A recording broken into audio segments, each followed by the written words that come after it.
Here we go. It is Wednesday. It is the Sports Cage live at the Brandt Centre in Regina, Saskatchewan. Barney, Shynkaruk, Daren, Anderson, Colson, and Curtis are back at the shop there getting things going. Shout out to Mosh, our tech, getting everything going here so we can roll. There he is. There's Mosh right there if you're watching the stream. Yeah. Hey, working like last-minute stuff. He's like tearing down cables, putting in cables. Mosh is an absolute weapon when it comes to this Seating us, like making us look good. He's got it all. Sound, visuals. Exactly. It is for the Rough Rider Foundation 50/50 Riders, 5050.ca. We'll get to that a little bit more coming up. In the show for the next 3 hours, we are going to talk Riders. We're going to talk Riders and the West Division CFL All-Stars.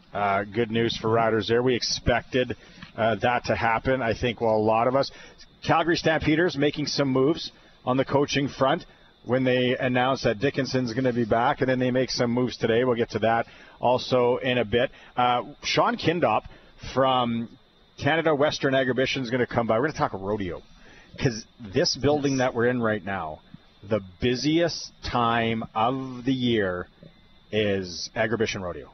Yep. And if you've never been to it, it's probably because you couldn't get a ticket because it's always sold out. It's like the hottest ticket in the city all the time. So Kindopp's going to come by. We'll talk about that. Friday Night Lights, we're going to tee up what we know in high school football. If you've sent us emails to hi@sportscage.com, thank you very much for that. Hour 2, Eric Francis. He's in Utah. If you've been joining the show all week, we've had a lot of fun with him on the road, and we've been waiting for him to get to Utah. He sent me some stuff today about the hockey rink in Utah. I'm just going to tease it.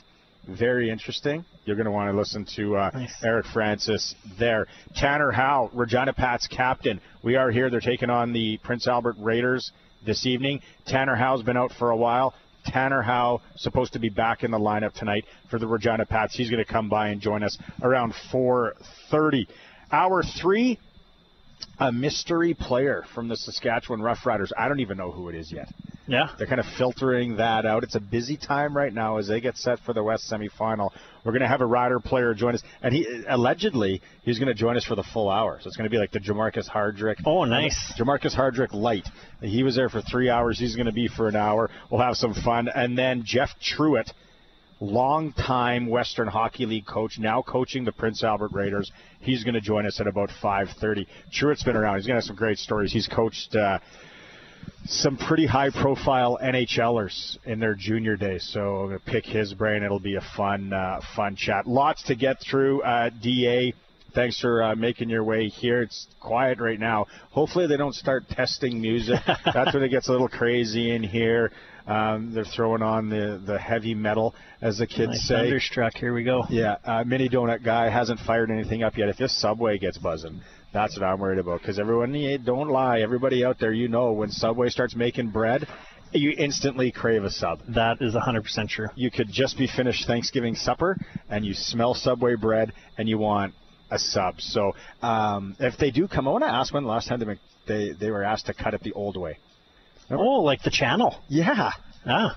That brings me back. That's been a long time. Used to be the old channel and stuff the meat in there. Used to pull out some of the bread. Used to be when I was a youngster, and always was a little bit of a shibboleth, as my mom would call it. That's S disturber, if you know what I mean. We'd go to the Subway, after the tavern or whatever, and I'd ask them to cut it the old way. And there was that period where they would. That transition period. Well, because the staff knew they would work there long enough. And then nowadays, if you ask them to cut it the old way, I think... Oh, they'd look at you cross-eyed. They'd go, I don't know what you're talking about. You'd have to take the bread and show them. Come on, Barney. I will. Just give me all... Yeah. Rip around. Mr. Sub never did it, but Mr. Sub's still a classic. So, enough sub talk. West Division... 9 division all-stars for the Riders. We looked through the list here. We got Trevor Harris at quarterback, Samuel Emlis at wide receiver, Logan Ferlin at guard, Micah Johnson, defensive tackle. Micah Johnson could kind of be there a few times. Jameer Thurman, C.J. Rivas, Roland Milligan Jr., and Marcus Sales. Really no surprises. No, and Milligan's actually on there twice because he's the special team player, which as a guy who covers the teams, like when's the last time you saw a special teams player that wasn't a returner? So obviously have the Argo returner on the other side, Grant, his name, text in to correct me. That's what you usually get. If you're like, okay, Ryder's going to win Special Teams Player of the Year, you're automatically going to go to Alfred. But Milligan has really showed well on the teams, and from last week, I know you talked about a lot as a team awards guy. He's three times on there, so good. And you know what? For me as a fan, last year at this time, this list was weak. Was weak. Yeah, I think we had our punter on there. I was like, man, our MVP's our punter. Like this is exciting. That's what I was going to say, right? Like, let's take a step back 12 months and where we were on the field and even off the field. And you mean to tell me that we aren't leaps and bounds ahead the excitement? Like, look at this list. And when you look at it last year, it was just like everybody could not wait to get out of town. Right. And Rider fans, hey, I'm sure a lot of you just couldn't wait to turn the page, go to something else, call me in May. But now we are. It feels a lot like back in the glory days, right? The 13s. In there where you just had name after name after name and guys that were known across the league, across the country, that just balled out this year. Yeah, I call them jersey guys. Like guys that I would want to go plunk my $250 down and go, this guy's showing up. I want to remember this guy this year, stitch him on a jersey for me, and I'm going to wear it with pride at the game. And I got MLS this year in the new one, so just a stud, and I think we've signed him for another year too, which is nice. We kind of have some continuity, and these guys are playing great. I want to talk to Roland, though. I hate 0. I don't think it should be a number. That's my thing. You know what? I hate 0. I'm on board with that. It. I'm buying that stock. And I'd like to know maybe if there's some, if there's not a historic tie, but why? What's the reason behind it? But 0 is always a weird one.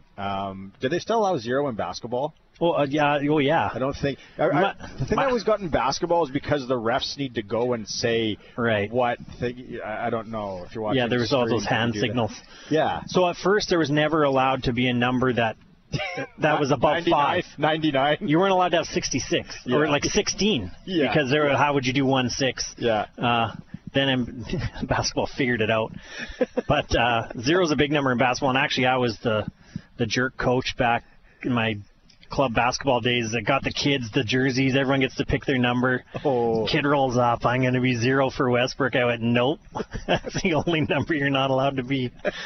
They had 35 for Daren. He had a fine year, but no 0s on my team. That was my one thing. So it's but again, 1 year later, it's nice. It's nice for me to be talking to my brother, my friends this week, debating how we're going to win this game, whether we should be favored, what the line is, what the weather's going to be. Like, all these things are fun. Last year was no fun. The last 2 years were no fun at this time of year. It was grumbling and sort of looking ahead. But I am jacked up for Saturday, and it looks like the weather's going to be great, which I don't know. As a fan, I'm like, sweet, maybe I don't need to wear the balaclava. But for the team, I think I'd rather have some cold weather there and have us pound the ball with AJ and all those things, But that's what I mentioned earlier in the week. I was all on board for, minus 5, minus 6. Yeah. Maybe a little wind, maybe some snowflakes coming down. The West Coast guys rolling in here. But it's going to be a great day for football. Vernon Adams scare you a bit? Yeah, I'd rather see Rourke at this point, to be honest with you. Isn't that funny? It is. Isn't that funny? Like, he was Mr. NFL. He was down there, and I was on board. And I'm like, give the guy a shot. Like, when you're a Patriots fan too. He was with our Patriots last year. They absolutely stunk. And it's like, put him in the game, give him a shot, and then when he was in New York and he was just doing the mental reps, like, he wasn't even getting a chance to go on the field. It was like, A, that is weird, and B, give the guy a shot, so let him go somewhere else. I don't know, right? Like, there's a lot, how things digressed. none of us have ever been in that spot, so we don't know. But it was like, okay, let the rust kick off. There's some rust here. And it just never bounced back. Does it bounce back next season? I think a lot of people are intrigued if that happens. But Vernon, that is the part that really scares me. It's just a different quarterback. It seems, and Luke Mullender was the one that he thinks it too in the dressing room. It's more of a VA room. Yeah, I could see that. I could totally see that. You go through training camp and 2-a-days that aren't as what they used to be, but you still have 2-a-days. You're sleeping in the dorms together. You're building that camaraderie. You're building an understanding of what the offense wants to do and needs to do. And then sort of it's one thing to have an injury to VA and have a backup come in, but then to have a Rourke come in out of nowhere with the big name, the big splash, and are you now trying to pivot and build an offense that builds around Rourke's skills mid-season? How does it, right? Like your whole mindset from the season is we're going to go win with VA, right? The whole off season, everything. And you know what? Like what scares me is you think back to that first game in BC and VA threw for 450 yards, right? Like he threw the ball all over the field on us. Yep. He's not afraid to put it out there. We have a best defense in the league, top, us in Montreal, I would say.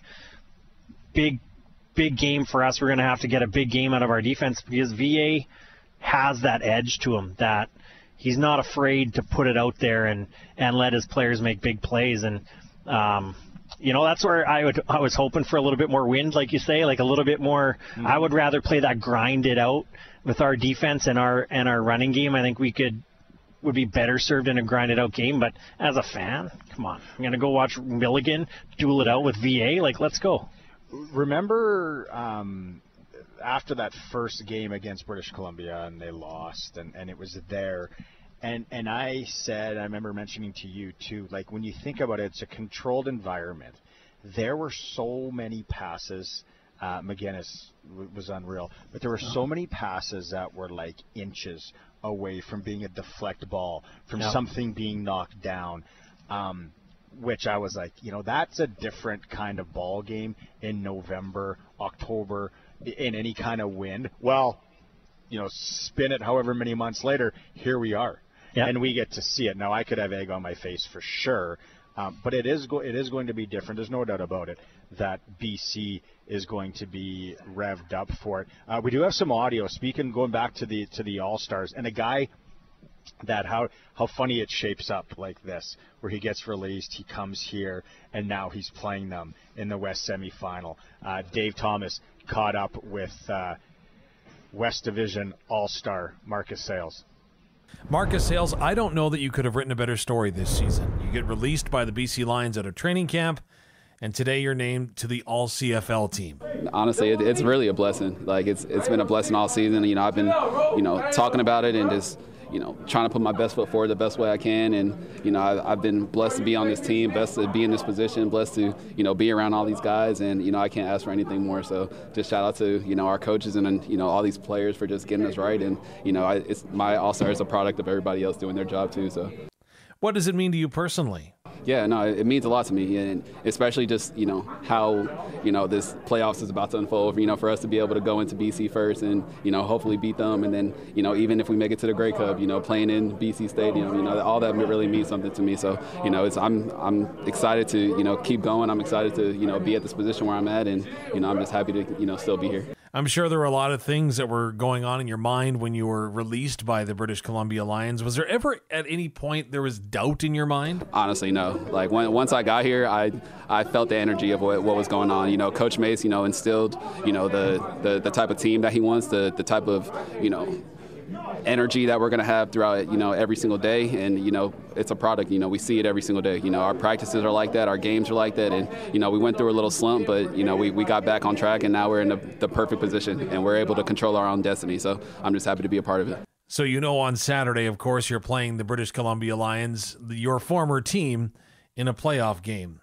Any extra motivation? Honestly, I mean, you could say that for me just because I was just there. But at the same time, I mean, we're going 1-0 anyway. We're going to go out just like if it was our first game or if it was, the last game of the season. We're going to give our hardest, and, we hope every single time we're going to come out with the best outcome. So, I like Marcus Sayles. Love him. I think, all of our DBs, and I think it shows that we have two Western All-Stars in that spot, because in the stadium, so this is a little bit different for people who maybe don't get to a lot of games in the stadium. To your point, the tight windows our DBs are creating, there is no room for error from these quarterbacks. And when Nathan Rourke came in a few weeks ago, when I'm in the north end zone watching him go away from us, and you just go where is he trying to throw this thing? It's tight windows. Sayles has been, the guy on the corner taking the speedsters, taking that play away from him. Milligan obviously gets a lot of the shine, but Fields is good, Henderson's good, Williams is good, Lacombo. We got a great set back there.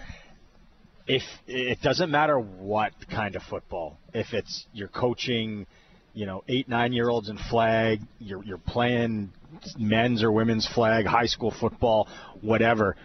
When that quarterback has a little bit of indecision, and he's just maybe hesitant a bit because is that tip gonna? It's over. Yeah. Right. You are in his kitchen. You got him. And that's what the Riders defense brings. There's been some quote fluky plays maybe where it's bounced up, but they're causing that a lot of times because the quarterback is throwing to the wrong guy, throwing at the wrong time, throwing behind guys. Receivers are trying to do something not on the same page with the quarterback, and it just happens. Yeah, it happens in every brand of football, every age of football, where if the quarterback's just not feeling it, crazy things happen. We talked about the crowd. I don't know how they can make it easier for people to go to this game. No, I don't either. Sit up with me. I'm in $228, $20 tickets. Shout out Northside. Yeah, that's right. You can come give me $5. $20 to get into a playoff game. It's going to be a beautiful day. It looks like 10 above in the day, 6 above in the evening.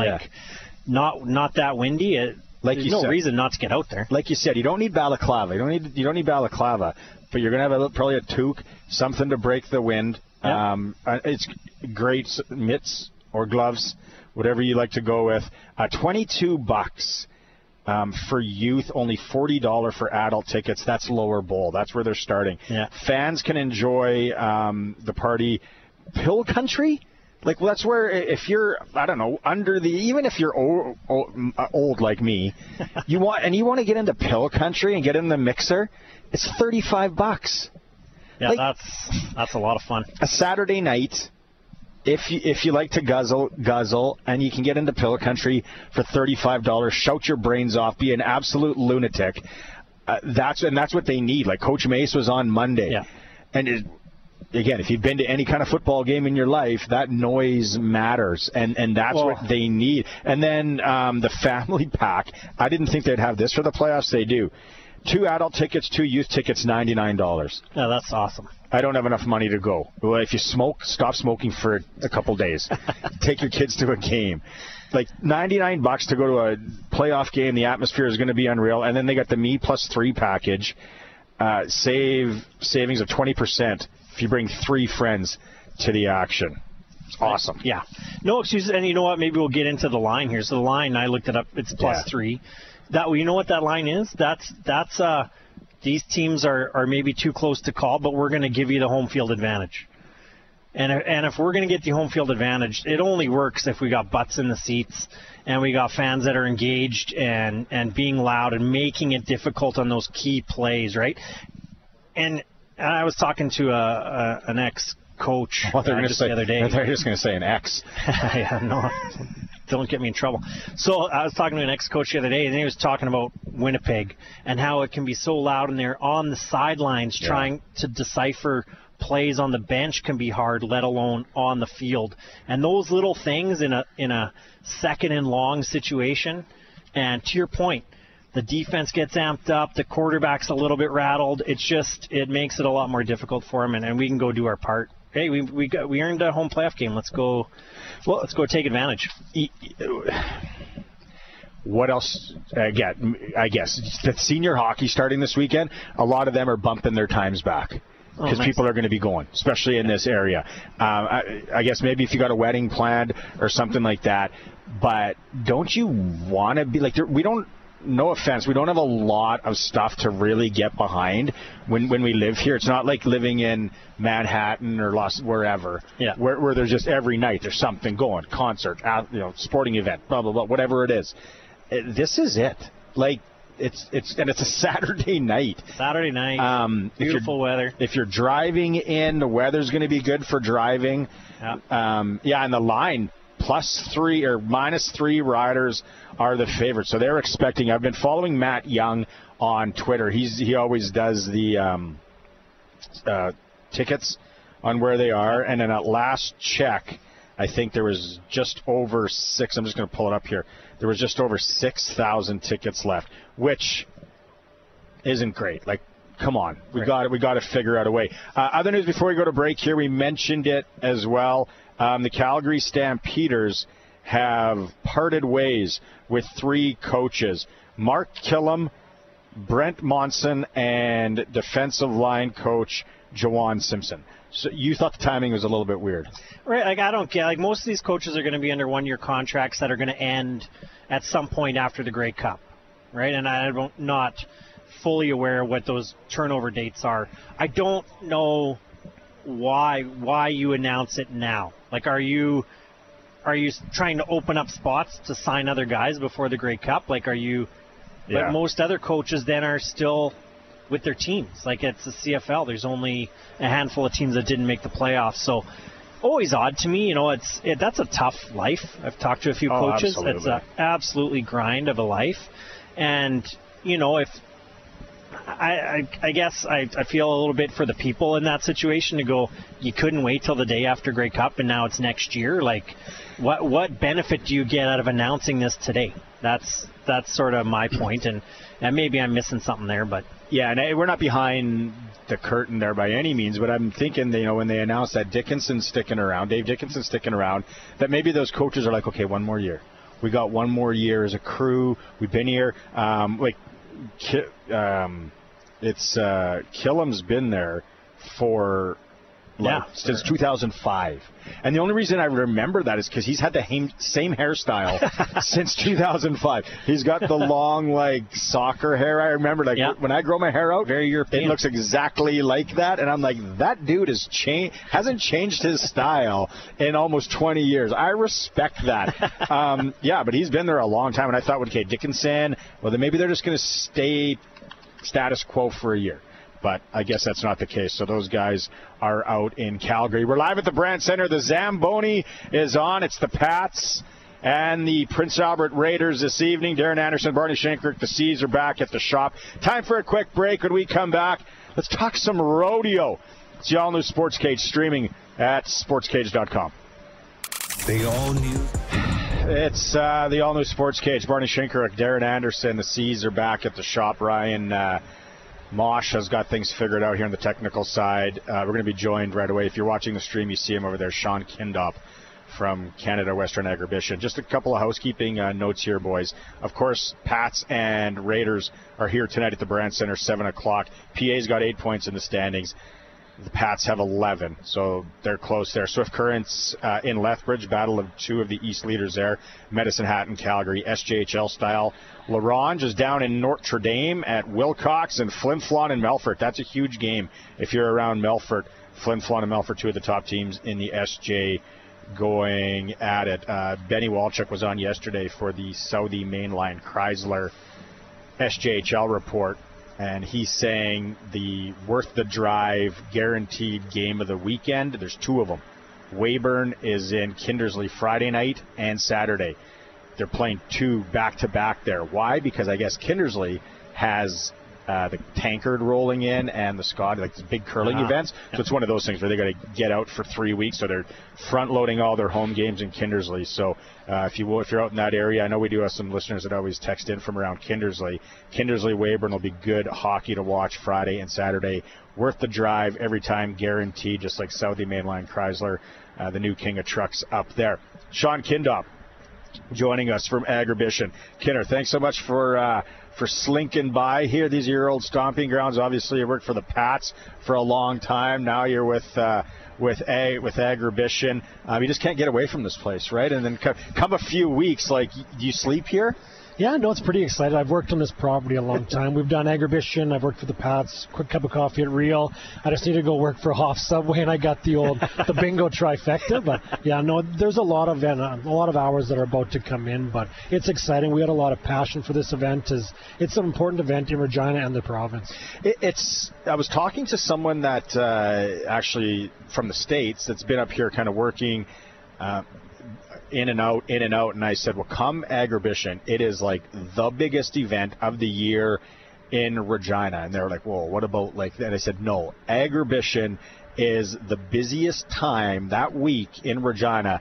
The city is just crazy. You try and get into it, like, a nice restaurant, you better have a reservation. If you don't have a hotel room, you might be driving to the Pilgrim Inn out there and, out on the other side of Moose Jaw. It's just, the city's a buzz. Well, that's something we're proud of. Again, when an event can do something so positive for the city and fill restaurants and fill hotels, we're very proud of that.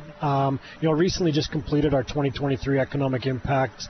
Our attendance was up 19% from pre-pandemic. Our economic impact was up 20.7% to $116.5 million, which is a lot of money, which really, again, I know that there's people who think it's just a rodeo that happens in Regina. It's big business, and it's big for the province, and we're proud of the role that we play. My kids, now that grade 8, grade 6, they still talk about when they were young, and I'm sure yours are older, DA, they're in university now. They talk about when they were like younger and they went to Agribition. Yeah, and my kids, and I would be the parent following them around. Volunteer parent, making sure kids are throwing up on their own shoes and no one else is after too much popcorn. But it's a great, and I was going to ask you this question. I'm a city kid. Remember coming as a kid, remember taking my kids. Then, as a 30-year-old, a little bit younger, it is on. This city's on fire. Like every year, Agribition weekend, we were hitting the bars, and it's fun. So maybe give some highlights for what obviously, you got a ton of people coming to the city. They probably know what Agribition's about. What about the local guys? How can you participate in places, come to the rodeo, etc.?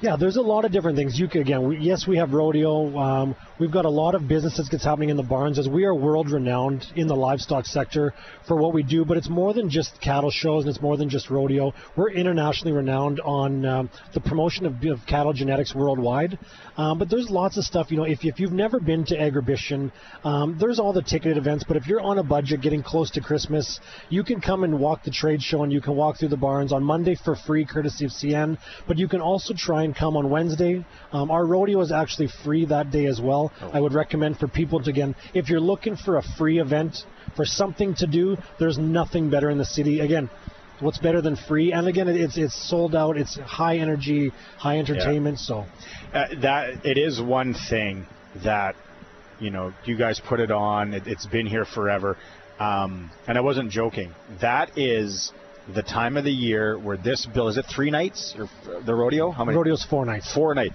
Like, this place is absolutely packed for 4 nights. There is nothing. When the Pats made the run against, Seattle, and then we had the Memorial Cup the year after, which you were a part of. Yeah, that was a one-off. This is every year in November. This place is packed for the rodeo, the energy. And you don't even have to be rodeo guy or girl to enjoy it. It's just that energy. And if you want to have a couple, it's the atmosphere is there. What circuit is it that comes? It's kind of like the ending of one of them, isn't it? Yeah, so we're the Maple Leaf Circuit Finals. So we're one of the finals for, again, one of the rodeo circuits. Again, not going to get too deep into it. Yeah. But what people may not know is that there's people that when you watch the Calgary Stampede or the National Finals Rodeo that's down in Vegas, there are contestants that compete in those rodeos that will be in Regina. You've got Calgary Stampede champions that show up. You've got, again, Stephen Culling was here last year, who went on to compete at the National Finals Rodeo in Vegas. Like, it's a very important rodeo, and we're also the first. Rodeo's based on, again, your standings on money and how much you win. So we're the first rodeo of the next year. So before the end of the calendar year, you can actually have some money in your pocket for as you head into next year's rodeo season. So before I let you go, like you mentioned the free, that's cool. The one thing I do know is when that rodeo that week, so the Wednesday's free, and then it's like the Thursday, Friday, Saturday. If people want to get tickets, like when do they go on sale and all? Yeah, they're on sale right now. Just head to agribition.com or Ticketmaster. They're on there as well. But if you're looking for something, again, also cost effective, for $33, you can come watch freestyle bullfighting. For anybody that's seen it last year, it was incredible. They're Spanish fighting bulls, so they're different than a rodeo bull. The bull wants to mess you up, so one slip up and again your week might change for a little bit, but it's high energy. There are people that are coming from all over the world. We've got Spanish guys coming from Spain.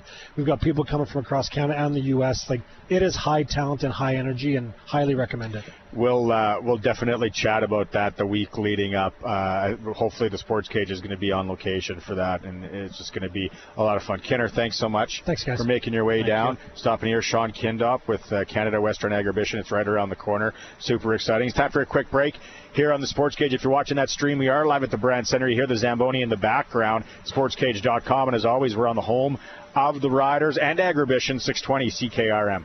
Welcome back, live at the Brandt Centre under the orange top here. It is the all-new Sports Cage. Barney, Shynkaruk, Daren Anderson with you live here today. Shaun Kindopp just joined us from Agribition. Exciting. You love the rodeo. Love this week. Love the rodeo. Like I said, me and my buddies, this was a week like we're getting out, and we've done some silly stuff this weekend.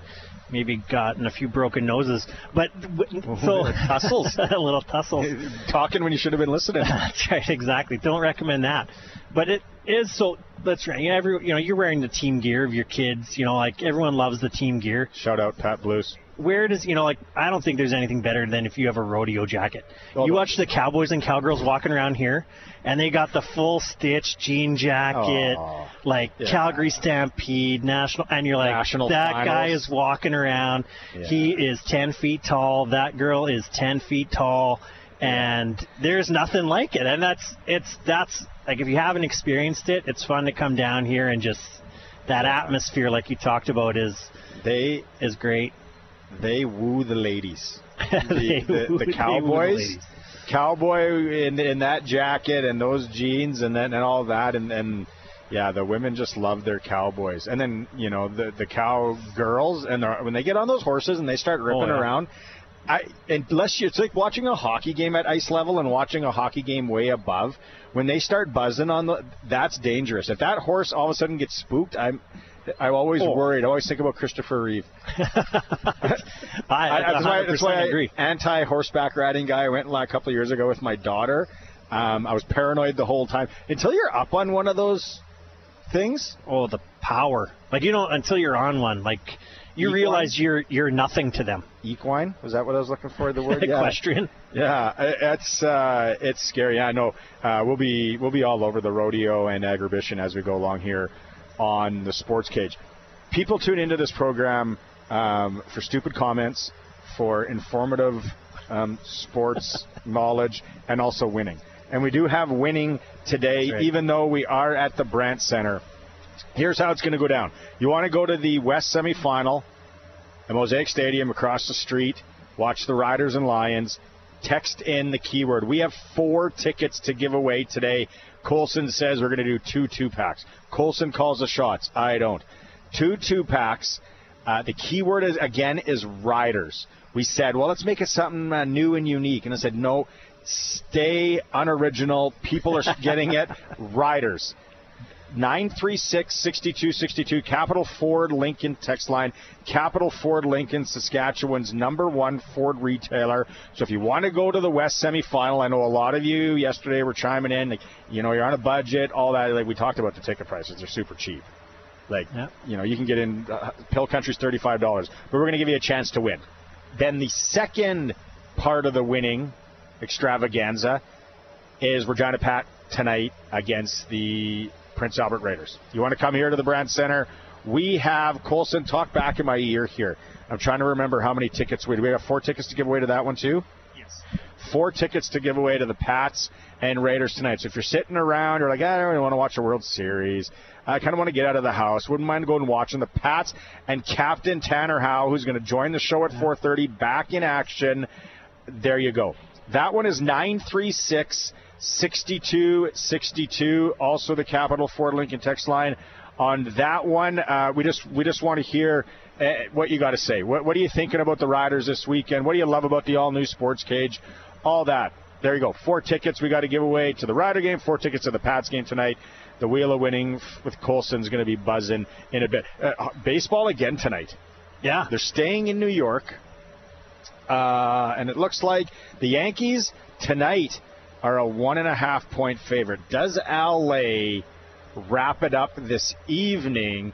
It's kind of like the Stanley Cup final last year. You win this one, and you drag them back to Los Angeles, like Connor McDavid said, drag them back to Berta. You know, what happens? I watched last night, electric atmosphere, and they're talking about how much tickets are and all that. Yeah, it's the World Series in New York. In New York versus LA. Yeah, you're gonna have that. But yeah, they're doing the old 2-3-2 here. Yeah, which makes sense. They're trying to avoid an extra travel day. Mm-hmm. You know, obviously this time of year it's not rosy in New York. LA's fine. Yeah. But last night's game I was riveted. New York finally got the timely hit. Like baseball's such a, you get that hit, that individual play at the right time to make it out of reach, and it just looked like it ignited the whole team, the whole city. You could almost feel it through the TV. Everyone in the stands just taking a deep breath. Holy smokes, we know how to play baseball still. And so I'd be riding with the Yankees tonight. Would you? Yeah, I think they're going to ride that momentum. I think they're going to win by 2 or 3 runs, and I think it is going to be butt clinch time back in LA, and they're going to drag them back there. It's been great. It's been very entertaining. So there's probably a few people. What do we got for time here? Yeah, we have less time. That watching the World Series and getting just right into it. Ice Cube in LA. I didn't watch that game. I had to go back and watch it. Ice Cube coming out of center field, and that was off the charts. That was so good. Ice Cube was in Moose Jaw a few months ago. It was such a good show. Like, if he ever rolls back around these parts, go and watch Ice Cube. If you're in any kind of our demographic, older, younger, it was so good. But then New York comes back with Fat Joe. And I was like, I shouldn't laugh, but man, dude, I'm like, come on. He tried. The effort looked like it was there. But when I think of New York and the rappers, right off the top of my head, Jay-Z. Well, Jay-Z, right? I assume if they could have got Jay-Z, he would have been there. But if maybe too expensive. Then the second New York rapper on the list, not Puffy, it would be LL Cool J. Yeah. For energy. Oh, 100%. Right? Yeah, and he would, he's more, no offense to Fat Joe, but he looked like he shrunk in the moment. Fat Joe's not a friend of the program, so you can go ahead. He looked like he shrunk in the moment. LL Cool J would have been there and delivered. And here's the hard part. I texted our good friend Ty Van Leuven and said, Ice Cube's one of the coolest people on the planet. Absolutely, hands down. He is top 5 cool. So that moment, that whole thing, I've watched it 3 or 4 times. I'm like, this is unbelievable for baseball. And then to watch them trot out Fat Joe, I just felt bad for him. I was like, and just on following on Twitter too as I'm watching, and people are just like, oh my gosh, this is what we did. Good luck, New York. I hope Ty Van Leuven is listening right now, because I'm going through the rappers from New York.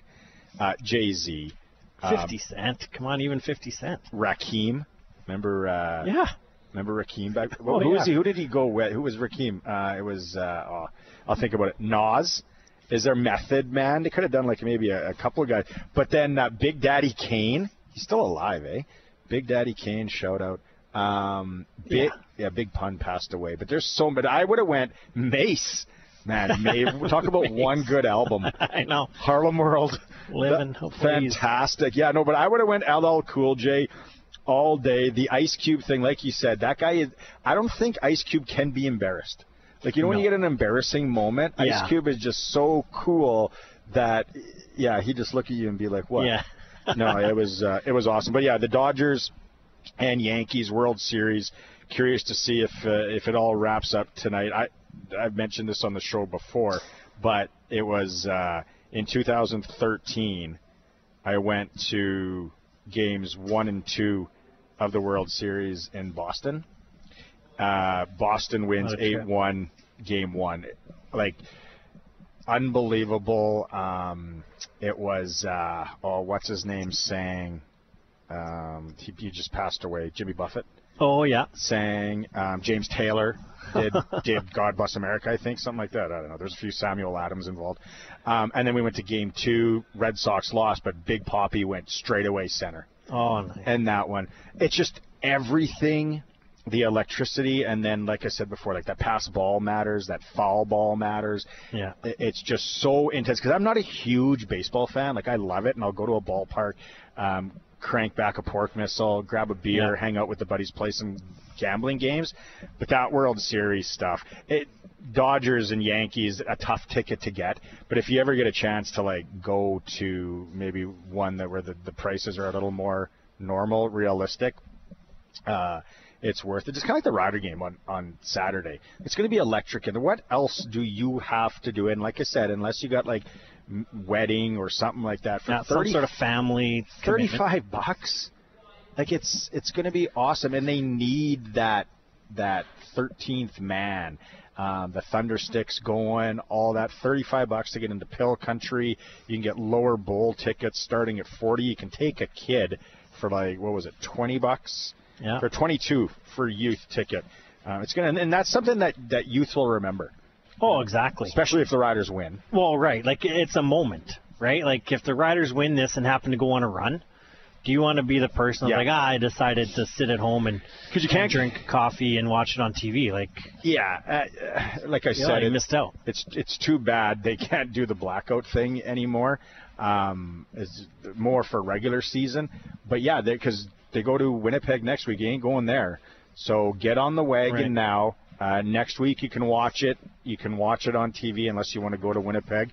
And then if they do make this run to the Grey Cup, like, you want to be a part of it. And you want to be able to, like, go back, especially if you have kids, I think. And 100%. Like, you know, if you look back at the last couple Grey Cups that we won in our generation, like, the stories me and my buddies still tell of what you did after the game, and then that game was cold, and then DJ Flick gets the touchdown on the first drive, and like, those are stories that you're going to remember forever, especially if you got a kid, like you said, that they maybe haven't had that. You know, we've sort of had a 10-year run here of not having one of those moments, and you never know when that moment's going to happen. Like, this team is in the thick of it. Are there any Saskatchewan rappers that we could roll out? There are. I don't know who they are. There's that really good First Nations one. Yeah. I saw him at a downtown somewhere after a Labor Day game. He was playing at one of the bars. They had like a thing set up. Yeah, great. Heck, I'd even go with the Johnner brothers rolling out, getting the crowd pumped up. Colin James, some sort of Sasky. Get in on it. It's an hour already of the program. Winning going on, Riders. Keyword to 936-6262. And then we're also giving away 4 tickets to the Regina Pats Prince Albert Raiders tonight here at the Brandt Centre. We'll be back after news. We'll have Eric Francis joining us from Utah. It's the All New SportsCage, streaming at sportscage.com. Welcome back. Hour 2 of the program, live from the Brandt Centre here in Regina, getting ready for the Regina Pats Prince Albert Raiders tonight. We are giving away tickets to that game, 936-6262, Capital Ford Lincoln text line if you want to go to that. If you want to go to the Riders and Lions West semifinal, 936-6262, and the keyword is Riders on that. For the Pat tickets, just text in and let us know why you're awesome, or why you like the Sports Cage, or why you want to come to the Pats game. Daren Anderson, Barney Shynkaruk, the C's are back. We're going to have Eric Francis here right away joining us. Before I forget, I want to give our Clutch Performer today. Clutch Performer for Nick Service in Emerald Park, your local Massey Ferguson, Gleaner, and Fent dealer. We got this in from Georgie, Pilot Butte Rodeo. I want to give it to its clutch performer. We're going female side. If I got to lean over to read this, it's on the computer here. Muriel Barrett of Prairie Rodeo. They have a ranch just outside of Pilot Butte. Muriel and Carl, since 1991, have been supplying quality stock for many rodeos. Also received acknowledgement for Bull of the Year, Saddle Bronc Horse of the Year, and Bareback Bronc of the Year in 2024. That's huge. Muriel has not only been a promoter of the sport of rodeo, stock contractor, but community rodeo partner in promotions and sponsorships for many of the community rodeos around. Well-deserved. Muriel Barrett, our clutch performer. Thanks for that, George. That's great because we were talking rodeo earlier with Shaun Kindopp. This place is going to be packed at the end of November with the Canada Western Agribition and the rodeo for 4 days. It's off the charts here. So, yeah, Muriel is our clutch performer for Nick's service in Emerald Park. That's a lot of awards. They're doing something right up there. That's a lot, and you forget, like, Prairie Rodeo. You know, all of the livestock that's required to run a rodeo, that back office type stuff. Like we were talking about the cowboys and cowgirls, but obviously a big part of rodeo happens behind the scenes. You don't just have a rink and throw a puck out there. No, yeah. Cowboy, take me away. Let's go down to Utah. It's time to talk hockey on the All New SportsCage with NHL analyst Eric Francis. Brought to you by South 8 Mainline, the Mainline Automotive Group's newest king of trucks. South 8 Mainline, just 30 minutes north of Regina. Worth the drive every time, guaranteed. Oh, yeah, I love it. Standing outside downtown Utah. Is that downtown Utah or downtown Provo? It's downtown Utah. It's that's the Salt Lake Temple behind me. I thought you'd enjoy that. It's a beautiful architecture. Nice. There may be a tree in the way or two, but just wanted to bring it live on location to the heartbeat of the NHL. There you go. If you're watching the stream at sportscage.com, you see it there, Eric Francis. Everybody's walking by with orange bags or carts behind you, though, Eric. I don't know if that's a thing in Salt Lake City. I was talking to my wife the other day, and Halloween. I was like, yeah, Eric's in Vegas. He's at New York. I'm jealous.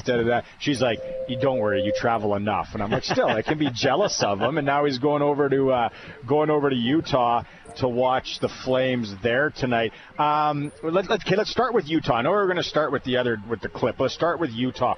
What's your first thoughts getting there, getting to the rink today, the old Delta Center? I know they say there's some sightline issues. Take us through what your first thoughts were.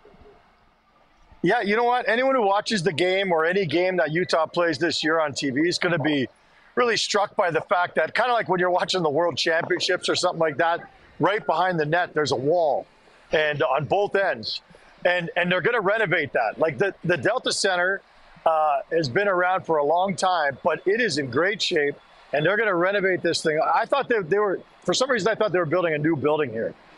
They're not. This is the building that they're going to share with the NBA team, and it is spectacular. In the four corners up top, you can't see the goal. That's a bit of a problem, but you can see one goal. You don't need to see both. I mean, why pay full price?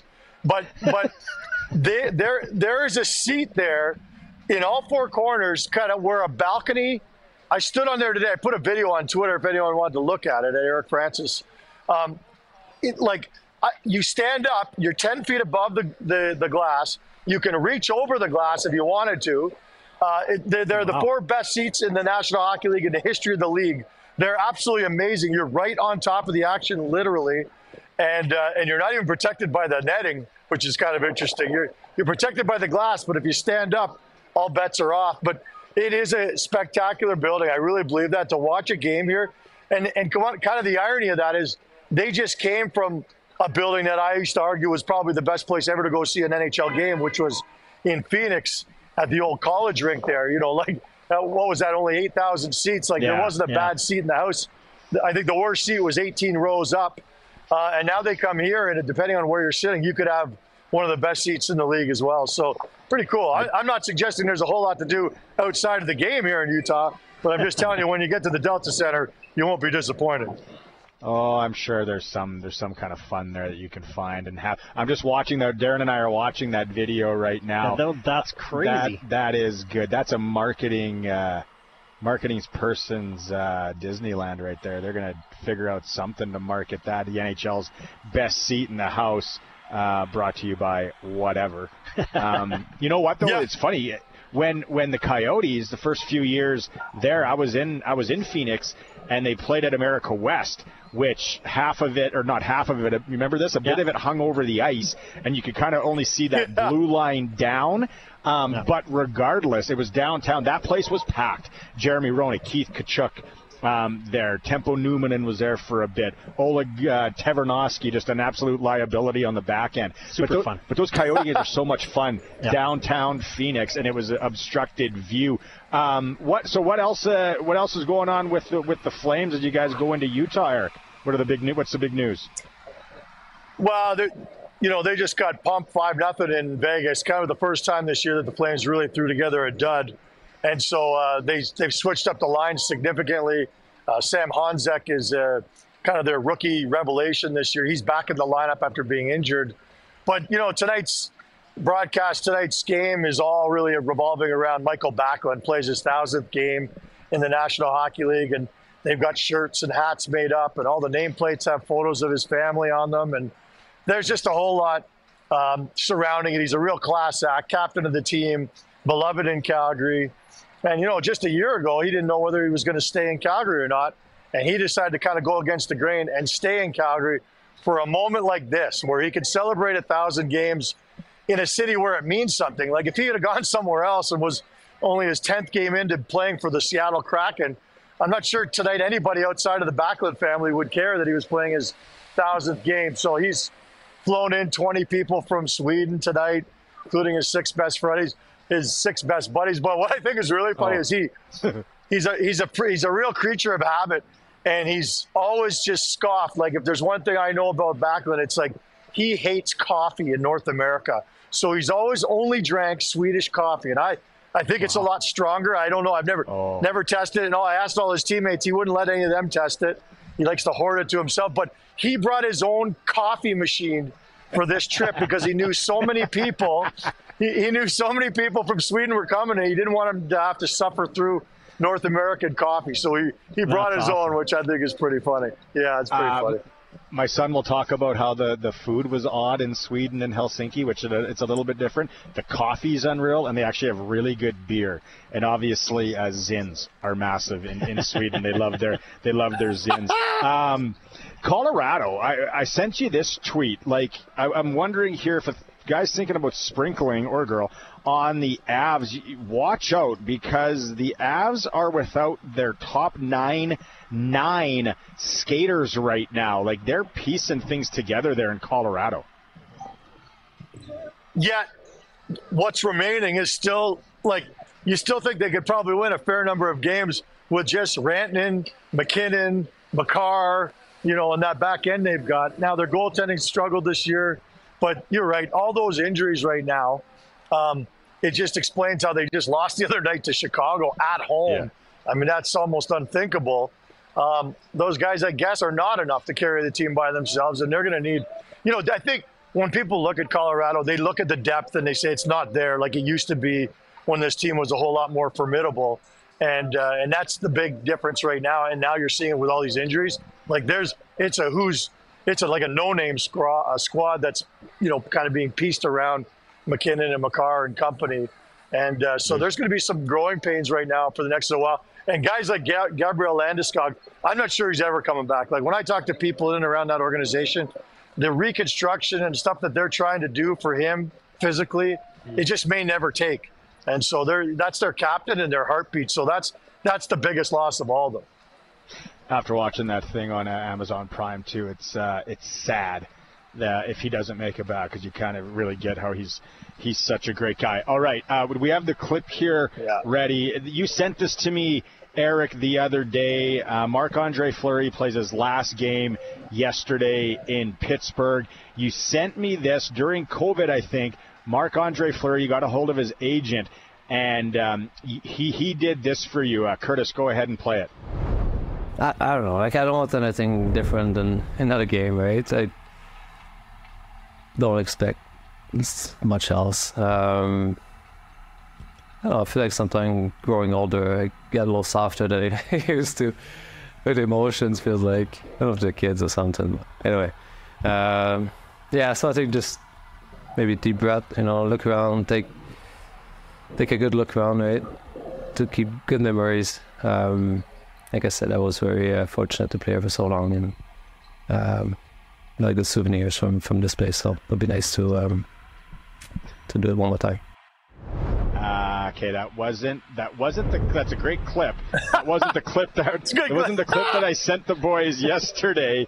I don't know if they can pull it up quickly on email. What the clip is Eric, take us through how you got it and basically what it is if we can't play it. Well, we all remember, and we can play it another day if we don't have, but when I think of Marc-Andre Fleury, and I watched how emotional that was from the other night, like that clip you just played was before the game, but after the game, everybody who saw the interviews, like he was fighting back tears and he didn't do a very good job. It was kind of beautiful, and he thanked the crowd, and it was a beautiful love-in. His team won. He helped them win 3 Stanley Cups. It's just a beautiful relationship between him and Pittsburgh, but also the relationship that he has with the National Hockey League and its fans. Like, he's the ultimate prankster. Like, I dare say he might be the most beloved player around the league in terms of just the way people have really gotten attached to him. So with all that in mind, it was COVID, 3-4 years ago, and my son was celebrating a birthday. I think at that time he was 10 or 11, and he couldn't have a birthday because nobody could leave the house. And it was, you kind of felt bad for these kids, and all of us were going through a lot. But I just thought, you know what? His favorite player in the NHL had always been Marc-Andre Fleury. I reached out to his agent, Alan Walsh, and I just said, is there any chance I could get a video from Fleury for my son? It's his 10th birthday, and maybe he could just say something. And I wasn't sure if I'd get anything. I'd say it was 2 hours later I had a video from Marc-Andre Fleury. And if we can't play it today, we'll play it another day. But it still gives me goosebumps because of what it meant to my son and what it meant to me. And it's that personal touch that I think made Fleury so popular in the National Hockey League. He'll be missed. Yeah, no, it's hopefully we can definitely. Hey Cole, it's Marc-Andre Fleury. I just wanted to say hi. I heard your 10th birthday is up. I just want to wish you a happy birthday. Hopefully you enjoy it. Sorry you can't go out with all your friends like you would have. And also thanks for being such a great Golden Knights fan. All the best, and we'll see you in Calgary. Bye. That is. Like you said. So what I was trying to think, Eric, and I'm like, hockey players are usually always here, and people always say they're always the nicest and all that. But I don't know if I've ever heard of a nicer guy. Like, I remember meeting Archer's Urbe once, and he was like such a nice guy and just so down to earth.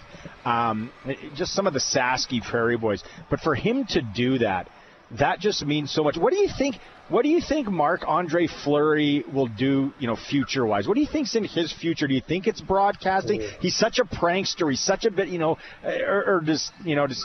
he kind of just one of those guys that just doesn't leave the game, but doesn't grind it out day in, day out? I would love to know what he's thinking in terms of what he'll do after hockey. I do think he'd be great to be one of the faces of the National Hockey League. Whether he's an ambassador of sorts, that would be an easy one. Either go back to Pittsburgh or do it for someone else, or be a broadcaster. I wonder, as a broadcaster, though, like, here's a guy who I'm not sure he can ever be critical or, of anybody, because those are his brothers all around the league. And I think that, but his personality alone would be enough for people to tune in, and he'd just be great for the game. So I haven't heard what he's planning on doing. I don't think he knows. I think at first he's just going to want to step back for a year or so. Still got a pretty young family, and I think he'd want to spend some time with them. But after time, anybody who spends a whole lot of time with their family like that for a year, they'll eventually want to go back to work. I can say that. I can say that because I got kids. I think, Eric, DA here, I think he should personally throw his body into science, because he still looks 21. I think they got to figure out how this guy looks 21 at his age. Like, it's incredible. And you know what? I'm a Knights fan and sort of jumped on the bandwagon when they came in. I don't know if there's another guy who's made such an impression at all different stops. Like, I remember the angst when he left the Knights and he went to Chicago and was a big deal. And like, he just instantly becomes a face of the franchise and a local kind of hero, for lack of a better word. It's really been an amazing run for him. It hasn't. And when you remember when he went to Vegas, like, it was kind of like, oh, that's too bad that he's going to have to end his career, you know, in Vegas or somewhere else. And here we are. He's got another stop in him as well. It's been a lot of years since he left Pittsburgh now, and I'm not sure anyone thought that was possible.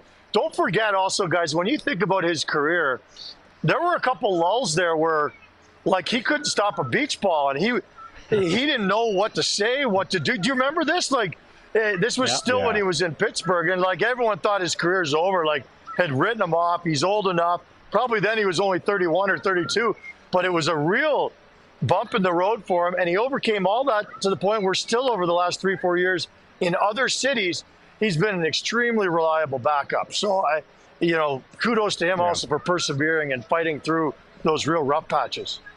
Okay, so once again, it is the Flames and Utah tonight. Utah is a 1.5-point favorite. Have you seen any Flame fans there? And then are there a lot of Utah hockey team jerseys, excitement at all, Eric? Probably. Yeah. Yeah, it's funny. We went into some fancy restaurant last night that someone recommended, and it's one of those restaurants where an old school Italian restaurant, and all the photos on the wall are all the famous people that have eaten there. And there wasn't a single hockey player in there. I mean, it's new, right? But it's all NBA players and Hollywood stars. But I think in 3 or 4 years, you're going to see that wall filled with hockey players as well, because I don't think it'll be long before this city really wraps its arms around this hockey team as well. Because also, I think they're going to be a damn good team for a lot of years moving forward here. They've built something pretty special from the ground up over the last couple of years. And this city is going to really benefit from that. So I'm excited for this city. And yeah, you do see some people walk around jerseys. I'm debating whether to get one or not. Like, I love the baby blue. I think their color scheme is awesome. I know a lot of people don't like the Utah Hockey Club, but hey, it's a genius marketing thing, guys. Everyone's going to buy that. Everyone in this city is going to have one by the end of the year. And then they're going to do the old bait and switch and change it to the Yeti. And everyone's going to have one of those as well. So you get double your money if you're the hockey club. Like the Maine Black Bears colors. You can't go wrong. Toronto Argonauts too, right? Yeah. You can't go wrong. Double blue like that. Yeah, so that there's probably a lot of Karl Malone and John Stockton pictures in that steakhouse. A lot of short shorts. Yeah. That was a different time. All right. Okay, I want a full recap of the Utah nightlife after the game tonight and all that. We'll catch up on Monday and get that from you. Okay. I appreciate the standing right by the temple or whatever it is downtown too. Nice touch. Scene Center, boys. Scene Center. You guys have a great day, and we'll talk soon. Oh, one more thing. Victory round of the birthday clip, because I wasn't sending the audio the first time. Hey Cole, it's Marc-Andre Fleury. I just wanted to say hi.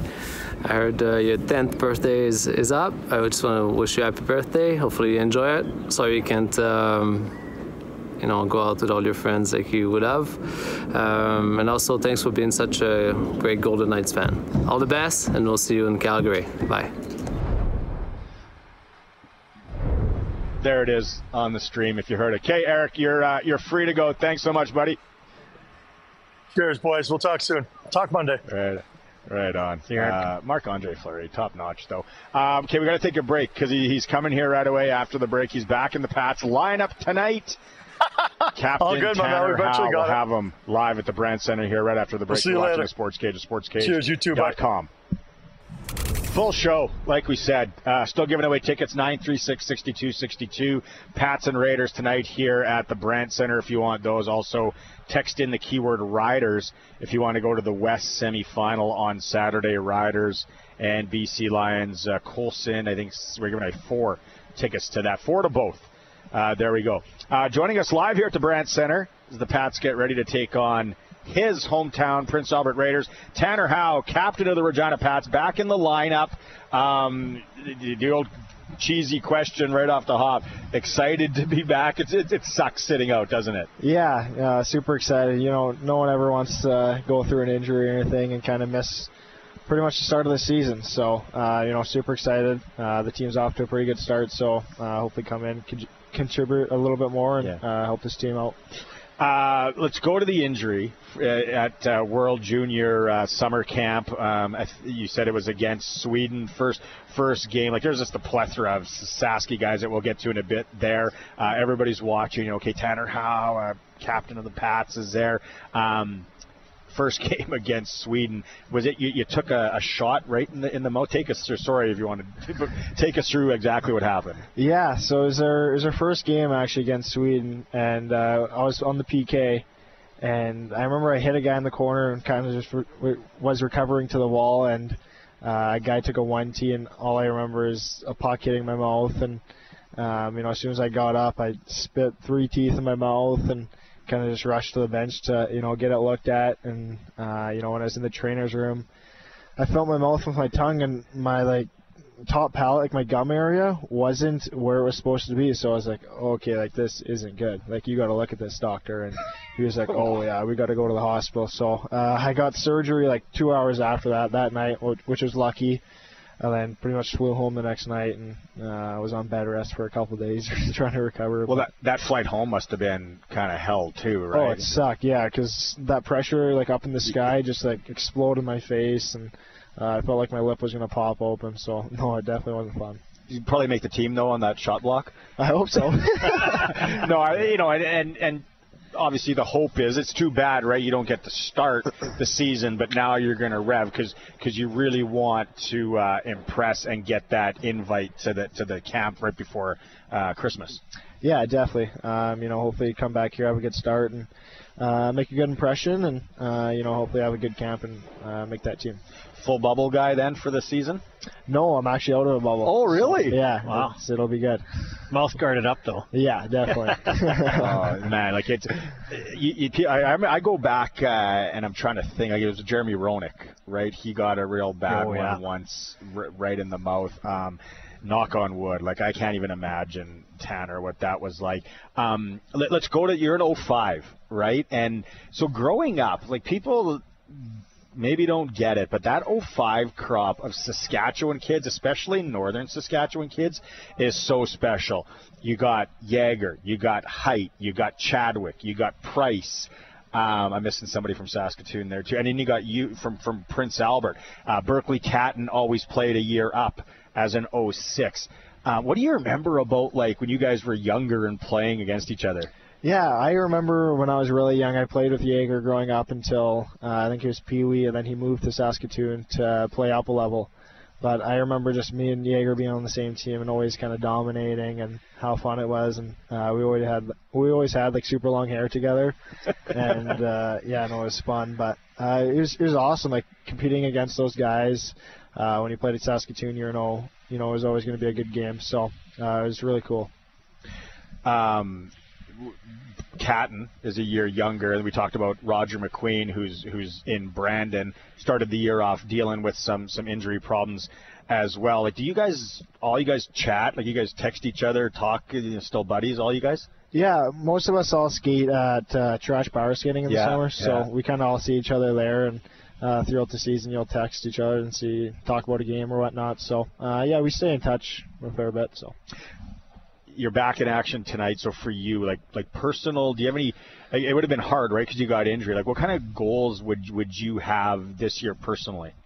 I think for me, it's being consistent each game, try to be consistent each shift, and not take a shift off. I think if I do that, that can go a long way. And this first game, trying to get my legs under me and get my win back and stuff like that. So it'll be good. How have you been, besides skating? Are you hammering the bike hard? How would you get ready for that? Yeah, I've been fortunate enough to skate for a long time. Yeah. So practicing every day and no games gets kind of old. But I was lucky to skate and bag skate myself at the end of practice and stuff like that. So. I think I should be ready. Push the net? Are you push the net guy? Either that one or pushing tires. Kenny loves that one. Oh, yeah. So let's get into the team this year. It's a log jam. One loss more than the third place team. Top 5 in goals against, but struggling a little bit to put the puck in the net. Obviously the team must be happy to have you back on the ice for that. Have you guys made that sort of a focal point, or where are you guys thinking that you're at right now this time of the year? Yeah, I think, we've dealt with quite a few injuries, to be honest. I think, Whitehead being out more, and me, and, Corbin Vaughn getting suspended. It wasn't great, but I think we're all kind of starting to come back, and I think that can really help. And, having a full power play with all our veteran guys back, and I think that can be a huge contributor too. So yeah.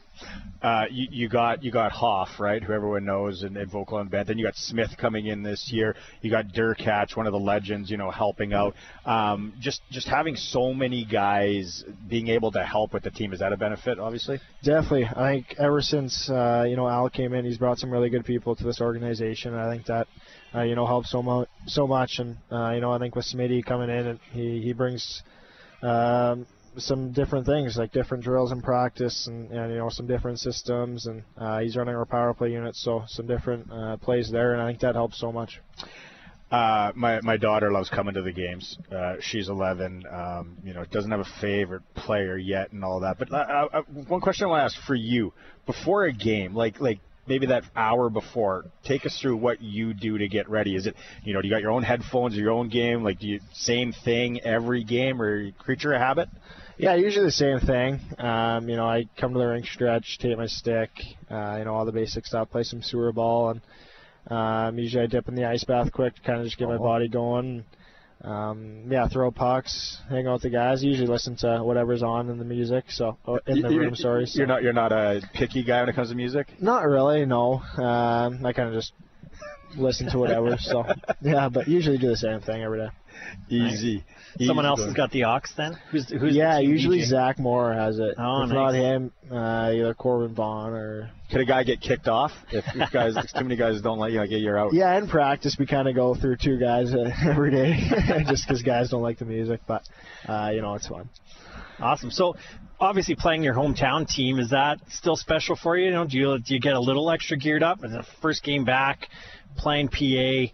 Is it nice to see the green and gold kind of coming at you? Yeah, it's still different, to be honest. Like seeing Miss out play against them, watching them grow up ever since I was a kid. I don't think I missed a game. So it's definitely still different, but I think I still get a little bit more energy playing against them. It's definitely more fun, and it's exciting. Who's your favorite Raider of all time when you were growing up? Oh, that's tough. I like Dante Noon. Oh, he was good. He was a good one, especially when he scored in Game 7 there. Yeah, it's crazy. So, yeah. Your brother Connor, he was just on the WHL Cup team for Team Saskatchewan. Great experience. There's just so many good hockey players. Again, playing for Saskatchewan. How's his year going? Really good, actually. He's with the Mintos right now, so I think they're off to a decent start, and he's producing pretty good. Watching him play, I think he played last night against the Blazers, had a goal, so he's doing pretty good. When he comes down here, you'll go and watch him if it works out? Yeah, I think we're actually here when he plays, so I'll definitely be going. Right on. Yeah, big PA contingent for some Mintos gear. Hey, nice to see you back, man. I know it's been a crazy 5-6 months for you. I know the Pat fans are really excited to get you back, get some pucks in the net as well. So best of luck, and let's catch up again. Thank you very much. Right on. That is Pat's captain, Tanner Howe, here joining us live at the Brandt Centre on the All New SportsCage. If you're watching that stream, you see him right there. It's sportscage.com.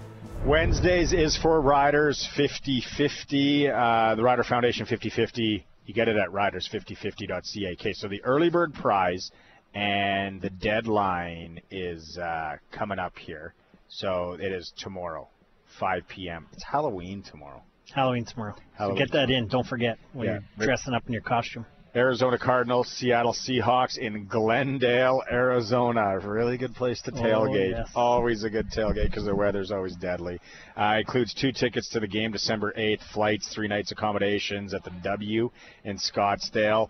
That's fancy. I don't think they have a continental breakfast. That's how fancy that hotel is. Transfers to the hotel in the game, or you can just scrap it. And a lot of people before Christmas and take $9,000 cash. That's the early bird, so might as well buy it. Riders5050.ca. You can buy one at the game anyway. So then you buy. Right. Like, I've signed up now. I get the texts. I have an extra subscription for sure. But the early birds have been a great draw for the foundation this year. Good job on them, and I get excited. I haven't won yet, but if I keep going in, eventually I'll win one. But that's a great prize. The W Scottsdale, right down Old Town Scottsdale. I'm trying to remember. Nightlife. Remember it. I can't.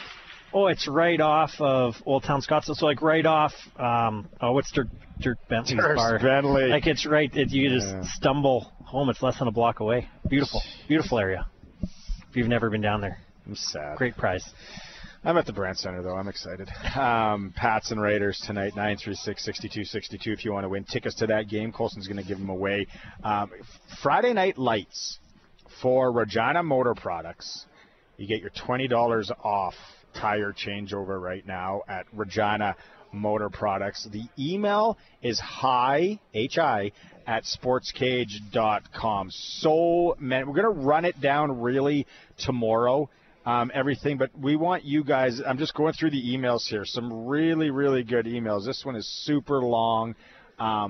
Action around the province, 6-a-side, 9-a-side, and then Friday night in Regina, it's Leboldus Campbell. We're going to talk to both coaches tomorrow on the Sports Cage. Both those teams upset, right? Leboldus upset Miller. And then Campbell, a slight upset against Riffle. Yeah. I was expecting a Riffle-Miller. I was going to go, NOD style, represent Riffle. Go Royals. That's my alma mater. Yeah, but is it the Golden Sun or just the Sun at Leboldus? Golden Suns, yeah. And South End Cake Eater team. Campbell Tartans. Campbell Tartans, yeah, 2 South Enders. We can still go with Tartans. Yeah, I offending think anybody? So. We haven't changed it. Not today. No. Okay. All apologies if we've changed it, but it's going to be so good. Friday Night Lights. It is that time of the year when high school football just buzzes around. Yep. There's some 6-a-side and 9-a-side. What's the Highway 22 Storm? They've been feeding us info all year, so I don't want to single anybody out. But that's the Saudi Q-Par team. They travel to Waka. Yeah, so big semifinals. I was talking to the boys at Freeze Tallman. They're jacked. Jay's jacked up. He said it's going to be quite the run. I mean, they've had sort of a wagon in that division. Yeah. 4 in a row, Clavette. So Clavette 4 provincial championships in a row, won 3 of them. They're up against Rosetown in one semi, and then the new Saudi Q-Par Highway 22 team is going up to Waka to play the other semifinal. Yeah. And it's a great time of year. It's beautiful, going to be beautiful weather, and happy. Great to hear when you're talking to the Jay's getting it's so exciting. He's rattling off how many points against, best defense in the league. This is his opinion, not the Highway 22 team. So there's nothing better than walking into Freeze Tallman Lumber and just talking with those guys. Nothing. Like I go in there to quickly drop something off or pick something up, and it turns into an hour and a half of just talking hockey, talking football, talking whatever. It's like it would be. I never grew up in a small town, never lived in a small town. Spent a couple summers way up north in Pachinak, but it was like the small town gathering spot, right? Yeah. That's what Freeze Tallman. Where like coffee is always on, where it used to be anyway. I don't know. Yeah, there's usually donuts kicking around. Derek Dodd's there. I always got to try. My goal is always try and make him smile.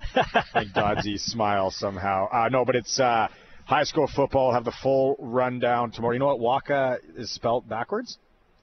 Waka. It's easy. My Baba and Guido were from there. That water tower I grew up as a kid. It was just always so big and tall. It's like, we went to the water tower and hung out. No, it's high school football. Time of the year is pretty good. Colson, in my headset here, do you want us to take a break here, or do you want us to just run right into news? Okay, well, let's keep going. Right into news. WHL tonight, besides the Pats hosting the Prince Albert Raiders this evening. We just talked to Tanner Howe. It's not a big game. I know it's only October, but these points matter, and they got to start scoring goals, like you said. Well, and I think, early in the season, again, it's a log jam. So it looks like the Blades and the Lethbridge is kind of shot out of a cannon. But then that next 6-7 teams are kind of right there at that 500. The Pats are a game behind 500. But like Tanner said, been battling injuries early. If they can get the team back, get some wins under their belt before they have to bolt out of here for exhibition, all of a sudden they're right in the thick of things. And I think now is the time you build that, right? It's time to get those early successes so that you can carry that through the travel, get to know your teammates on the bus and hopefully drive into a successful December. SJHL tonight, Larange in Notre Dame, Flin Flon is in Melfort. So they're cooking popcorn. I'm a sucker for popcorn. Like, that is one of my, like I said, if this Subway starts firing up bread, we are in trouble. So, come down to the Brandt Centre, Pats and Raiders tonight. Or if you want to try and win tickets, we still have time, 936-6262. Riders. So we found out who our mystery rider is going to join us for the entire last hour. Miles Brown is going to be right here on the stream, on the radio. If you have any questions you want to fire Miles Brown, text him in. Capital Ford Lincoln text line 936-6262. Saskatchewan's #1 Ford retailer. We haven't had anybody besides Eric Francis join us on the Western Pizza guest hotline, so I better give a plug to Spiro and Western Pizza. Leboldus last year saw the whole team having their team meal at Western Pizza South. Yeah, it's basically you could throw a rock and hit the school. Perfect. So I'm sure they'll be there. That's my WP. That's where I go for my wheel. It's I'm sure they'll be dining in again this Friday as they get set for the city final. Western Pizza South. Any of the Western Pizzas, they all have great pickup specials. So Leboldus has got to still have a Kusky on there, right? Like, their youngest has got to be playing. I don't know. I'll have to text Daren. They Kusky powerhouse for Leboldus coming back. Grandkids are starting to maybe pop up there. If you missed it off the start of the show, the Riders topped the West Division with 9 divisional All-Stars this year. Trevor Harris, a quarterback. Samuel Emelis, wide receiver. Guard Logan Furland. Jameer Thurman, linebacking. C.J. Rivas, cover linebacker, it says. He's been so good. Roland Milligan Jr., double. The two-pack. The halfback and special teams player. And Marcus Sales, we heard earlier in the show, for cornerback. And then the other one is Micah Johnson. No surprise there, defensive tackle. Our Dave Thomas had a chance to talk with MJ. Micah Johnson, it is the 7th time in your career that you've been named an All-Star. Congratulations. That's crazy, bro. It's fun, man. You know what I'm saying? You put a lot of hard work into it, especially, you know what I'm saying, you playing this long, so it's cool to get, you know what I'm saying, a little recognition. That's always fun. What does it say about getting an individual award for a defensive lineman? It's cool, man. It's, I think D-line's a little different because, you know what I'm saying, you're in there battling with 4 other guys at the same time. So for me, I just think it's dope how, you know what I'm saying, this D-line stuck together. We had a lot of things going on. We've had injuries and, you know what I'm saying, we stuck through it. So shout out to Miles Brown, Caleb Sanders. Like, I know it's been a couple times I made plays because of the type of penetration, the type of players they are beside me. So I kind of feel like this for all the D tackles, bro, because they've been playing great, and I know I've benefited playing beside them. Did you get any offensive lineman votes at All-Star, do you think? Probably not, man. I ain't making no snaps, man. Like I be telling the O-line, man, that's a whole nother world. I don't want to live in that. Y'all got that, man, for sure. There are 8 players in this locker room, Micah Johnson, 9 when you consider they're positionally being named an all-CFLer. What does that say? I feel like we could have had more, bro. We got a lot of good players on this team, man. We're a real deep team. And like I said, it's one of the things you kind of want to build up the guys around you that didn't get it, because there's always other people that's more deserving as well to get it. So it's one of those things, bro. I just think this team's an incredibly deep team. It could have been other all-stars. We have all-stars at every level. And, just shouts out to the job Jail did putting the team together and the talent we got in the building right now. Obviously, now the attention has to turn to Vernon Adams Jr. and the British Columbia Lions offense. What does VA bring to that offense? All of them, man. All of them. A lot of different challenges. He's mobile. He's very mobile. and he's aggressive at the same time. He likes taking shots down the field. He has a great ability to move in the pocket. He can manipulate the pocket well. And then that's not even when he gets out the pocket, it's trouble too. So, I mean, we all know what kind of player he is. He's a complete player, complete quarterback. He's one of the better quarterbacks in the league. So he presents all the challenges that you would expect in a big-time playoff game, honestly. Yeah. If I'm buying a jersey this year, it's a Micah Johnson jersey. Oh. With the offensive line. The offensive line. With no nameplate on the back. What number was your offensive line? I think it was 56. That's something like that. Good memory. Yeah, no, that's awesome. Still an hour of the show, and we are going to be joined for the full hour, like co-host style, like Jamarcus Hardrick a couple weeks ago, but Jamarcus Light. It's going to be Miles Brown joining us. Daren Anderson, the C's are back at the studio. I'm Barney Shynkaruk. We got one more hour left. You're watching that stream, sportscage.com. As always, we're on the home of the Saskatchewan Roughriders, 620 CKRM. Hey, it's the All New SportsCage live at the Brandt Centre, streaming. If you watch it, if you're watching the stream at sportscage.com, it's right there. It's Barney Shynkaruk, Daren Anderson. If you're watching the stream, sitting down and joining us just like that for the next hour, Miles Brown Hello, nice from the Saskatchewan Roughriders. You got to be tight in here on this. People don't want to see you on that stream, Miles. We got an hour left of the program. The program today is for the Saskatchewan Roughrider Foundation 50-50. Before tomorrow at 5 o'clock, you want to get into the early bird. It's to watch the Cardinals and Seahawks in Glendale, Arizona. You get, where are we staying? Where do people get to stay? The Dub in Scottsdale. The Dub in Scottsdale. Yeah. Flights, transfers, or you can take $9,000 cash. But you got to be into the early bird before tomorrow at 5 o'clock. And then you're in. If you're looking for someone, I think Miles just said he'd go. You want to go? Oh, I'll be down. Put that up, right up to your mouth there, Shooter. Yeah, Arizona's a nice place. That was my first location when I came out of college. So I'd love to go back. Okay, Miles Brown. If you win that, Miles Brown said he'll go with you. Be your tour guide. Yeah. Well, unless you guys are still playing. Absolutely. Yeah. Then couldn't make it. Yeah, you couldn't make it. Jeez, sorry. I thought it was December. So for the next hour here, we got Jeff Truit, head coach of the Prince Albert Raiders, going to come. You ever interviewed a hockey coach before? Never before. Have you ever co-hosted a radio show before? Never before. Right on. I love it. Let's go. It's going to be a lot of fun. And so much more coming up. Riders top the West Division with 9 division all CFL honors. We talked about this earlier. We've already heard from a couple of them. Colson, you got, I think, Samuel Emelis queued up here. Dave Thomas had a chance to catch up with the West All-Star. Samuel Emelis, you woke up this morning and saw your name on the All CFL list. What does that mean? It's big, seeing all those other guys, great receivers, great players in this league. Being a part of that group is special, and I'm not taking that for granted. And I want to thank everybody that vote for me, my teammates, the coaching staff for putting me in position to make plays. And obviously, it's big. Yep.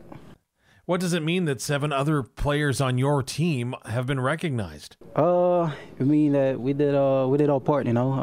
Guys came prepared and play their best. And obviously, like the fan also came through and vote for us, so they appreciate what we do for the team, for the province, and we're proud of that. This weekend, you get an opportunity to go up against the BC Lions in the West semifinal. How much motivation does this individual award provide you heading into that game and your first CFL playoff game? Anytime you get recognition like this going into a game, it gives you a boost. So I'm gonna use that and prove that I deserve it for sure. So how is the preparation going for your first postseason game? Yeah, I'm trying to stay poised. It's the first playoff game, but we ain't trying to do too much. Or think too much of it, At the end of the day, it's another football game, and just the outcome is different, But you still got to stay poised and be ready mentally and physically for the game. So I really prepare the same as regular season game. Now, Justin McInnes, of course, leads the league in receiving this year, also named an All-CFL team member today. He was a mentor of yours when the two of you were together here with the Rough Riders. Is it cool to get the same kind of nod and recognition that he is getting this season? Yeah, for sure, man. Especially McInnes, leading receiver in this league. He did his job, man. He was great for the Lions, and I'm glad he got recognition just like I did, and it's gonna be a good battle for sure. Yeah. So let's get your take on these guys, right? All stars. Yep. little bit different. Daren and I were talking about a little bit different than last year, right? Just the mood or going into the playoffs. Yeah. For last year, guys are like getting out of Dodge and all that. But, deserving, all the guys that got the awards today. Absolutely. I'm so proud of those guys, and I'm happy for them. They worked their tails off to get where they are, and I'm extremely excited for them. If you look on this list, which would be one of your best buddies? Like which guy would you be tightest with? Probably Micah J. Yeah? Yeah, he's a dude, man. He's fun. He's a ton of fun. He likes to laugh. I like to laugh. We laugh all day long. You do seem like a smiley guy. Yeah. We have a good time in the D-line room. How crazy is it, though, what he's done this year? It's like, hey, we need you to go play offensive. Yeah. It's like high school ball. It's like, hey, we need you to go play. For sure. The more you can do, the longer you stay around. And he's we joke about his age sometimes. For him at this moment, the more he can do, the more, I guess, as they say, he can stay around and it makes him more versatile. If they were going to ask or maybe tell Miles Brown, hey, we need you to go play another position, which one would it be for you? I've played offensive guard this year already, so yeah. So there it is. I'm ready to jump set somebody whenever. Wow, you look like you could catch a pass though. I can. I used to play running back. There, there we go. Real moving out there. I can move a little bit, I can still got it. Because we were talking off camera, you're a Reggie Bush guy. Yeah. Yeah, I am a Reggie Bush guy. And when I started playing running back, I was a little heavy, but I tried to model my game after him if I could. More Jerome Bettis? I was thinking about him too. So Reggie Bush, Jerome Bettis, a little bit of both. He was good though. Like people forget about that, right? Like especially the younger kids going up. What year were you born? 97. Okay, yeah. So you're still young too. But like Bettis was legit. And then you think about how hard it would be to tackle a guy like that, and the weather got colder and all that. Same thing though with like AJ Ouellette. Like come Saturday here, weather, it's gonna when that sun goes down, it's gonna dip, right? Like that's gonna be tough tackling. Yeah. And I hope they're ready for him. I love it. So do you like it when your South Carolina football? Yeah. At university, obviously grew up. I guess it gets a little colder there in Maryland, but like. Are you looking forward to a colder evening here, or what do you want to have the long sleeves and the mitts, or are you going to be? I'll be right by the heaters. Heaters for sure. But I'm looking forward to a really cold game. I hope they can't throw the football. They have to run it. I like the run game. So yeah. That's what we were talking about earlier, especially with BC coming in here. They play in that controlled environment. It's like, let it dip, like minus 10, some for sure. snow. Yeah. Get as cold as it want to. It's okay. Let's get out. We'll be fine. So you grow up just outside Baltimore, the Washington, D.C. area? Right, just outside D.C., yep. And then, so football always, like, your life? At what age did you start playing? I think I started playing when I was about, I'd say like 5 or something, and then I couldn't play at about 10 because I was too heavy. And they didn't have unlimited football. It was all like weighted classes and stuff like that. Right. So I was playing with older kids for a lot of my youth career, and then I started playing again, I think, arena football when I was like 12 or 13. And then from there, What's arena football at that age? Yeah, not really arena football. Just in like a soccer stadium or something, like an indoor stadium. Okay. Of course, like fewer people, and then shorter field type thing. And so as a kid, you said you were playing running back, or did you play kind of everything as a kid? As a kid, I think I was trying to be as athletic as my smaller friends. So we tried to do parkour. I got to do it with them. I got to go try to jump the fence too. And then when I got into like high school ball, I started off as an offensive guard for like 1 year, I think my sophomore year, and then I started playing running back my junior year, my senior year, running back, tight end, linebacker. I tried to do whatever I could for the team. Nice. Yeah, that's awesome. So life in Wolford. So you went to Wolford. Yeah. Am I saying it right? Yeah, Wofford College. Yeah. Sorry. Life there. What was it like? It was a great experience. You have some stories you want to share? I have some great football memories. I love playing football. I love my guys there. We built a culture. I think that was the most fun part. We started off not doing so well my freshman year, and then there was kind of a history of the guys not doing so well before us, and we kind of built a culture of winning championships or conference championships. I guess that doesn't really count as a championship, but we were able to do something great. I think in our time there, and I appreciated it, and I feel like that was probably my greatest memories. Nice. We had Jamarcus Hardrick on last week, I think it was, and then he co-hosted it. It was awesome, right? Yeah. Going back and he's a big man. He's a big man. Right? And he played some ball down there. Like that high school team that he was on, I watched that YouTube. I forget the name of it, but they were like a wagon. Like they didn't lose for a long time. Wow. For you, when you were in high school, like at what point was college always the end goal, and I'm going to play college, or did did it come a little bit later, and did you have to grind to get to college? Oh, for sure. I had to grind, but I mean, like, to be honest, college wasn't really like, oh, I have to go to college. It was like, I got to go to college to go to the league. Okay. I thought of college as like get to it to get through it kind of thing. But it was always a grind, man. I had to work hard to get into the school I graduated from. Stillwell Friends was a really, really highly touted academic school. And I came in and I was struggling, man. I wasn't doing well. I turned in my first paper and it was just marked up, and they sent me right to the people, the guidance counselor, the guidance counselor to get help and stuff like that. It's all good. It's no big deal. I just had to work my way through a lot. Even in college, it was a grind. What did you take? Sociology. Oh yeah. And it was Wofford's another tough school. Yeah. And so it was a lot of late nights and long days, and you still got to go to practice, still got to do everything, still want what you want, still want to reach your goals. So it's just work on top of work on top of work. So what do you think about now? And I'm sure guys that are playing and all that, but with this like transfer portal. Yeah. And guys they don't like how a coach looks at them. Can they just leave? Is that how it is? I don't know. I wasn't around. I missed the transfer portal by I think a year. Yeah. But it seemed like it. If you don't like it, then leave. Would you have, or did you like where you were? Who knows? Hey, Tuscaloosa comes. Sorry, guys. You're building a good thing here, but Saban called me, so I got to bounce. No, so then, just growing up in that area too, like that D.C., Maryland area, is it strong football culture? I would say so. At certain schools, not so much at my high school, but of course, like you have like the DeMath and Gonzaga. Those are some really big schools, like nationally known schools. And for those schools, those guys, the WCAC, I think is like a really big league around our area. Not for my league, we were in the MAC. We were more academic guys. So you're nice. Tucked in khakis and sweater around. No, it's all good. I've been to Ocean City, Maryland. Oh yeah, that's a fun spot. Is it? Oh, you never been there? I mean, I've been. It was a lot of. Maybe I wore it out. I don't know. On the golf course. It was young. Yeah, no, for sure. Did you play basketball at all? I did a little basketball. I was more a wrestling guy though. I wrestled. Were you? I wrestled for my high school. Yeah, for sure. That's big. I was kind of good too. That was all right. Was that cauliflower ears? Is that what they call it? Oh yeah, that is what they call it. I didn't get it. Thankfully. No. Yeah, I didn't have enough time in the game, I guess.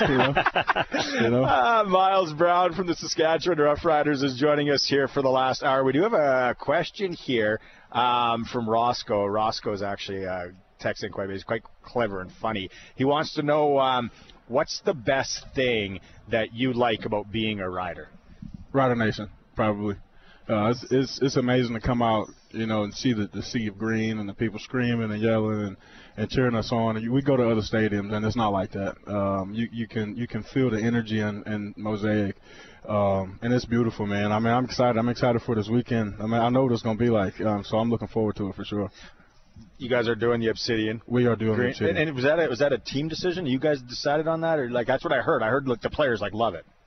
Oh, that was a team. I don't know. Well, you were late for the vote too.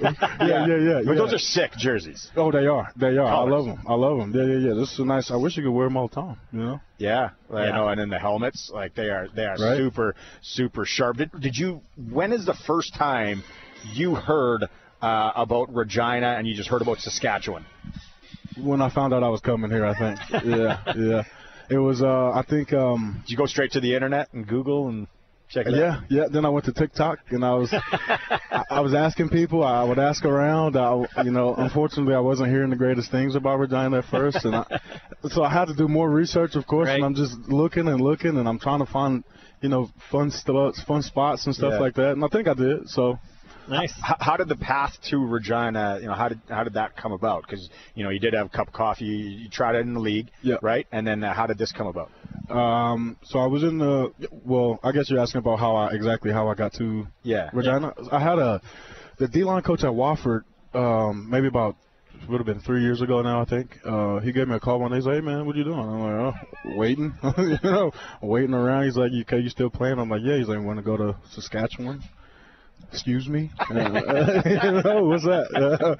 And he's like, I have an opportunity. I know some guys up there. I can give them a call for you, and, we can see what happens. And that's what he did. And I showed up in training camp, and I had to handle business, and I did. And unfortunately, I'm here. Did you, so when you were researching, did you research the different rules, or did you know much about the CFL? Anything about the CFL game? I know a little about it. I've seen it on TV a couple times. Yeah, I've seen it on TV. I would watch a little. Of course, I didn't know any of these people or what was going on. So I was just, why is that guy running football to the line? yeah. I just saw this football, so I would just click on it a little bit. But no, I wasn't invested very much, or I didn't know very much about it. What's the craziest CFL rule? Like when you first came out, what was it? Either the rouge or the little pooch kick for a first down. Yeah.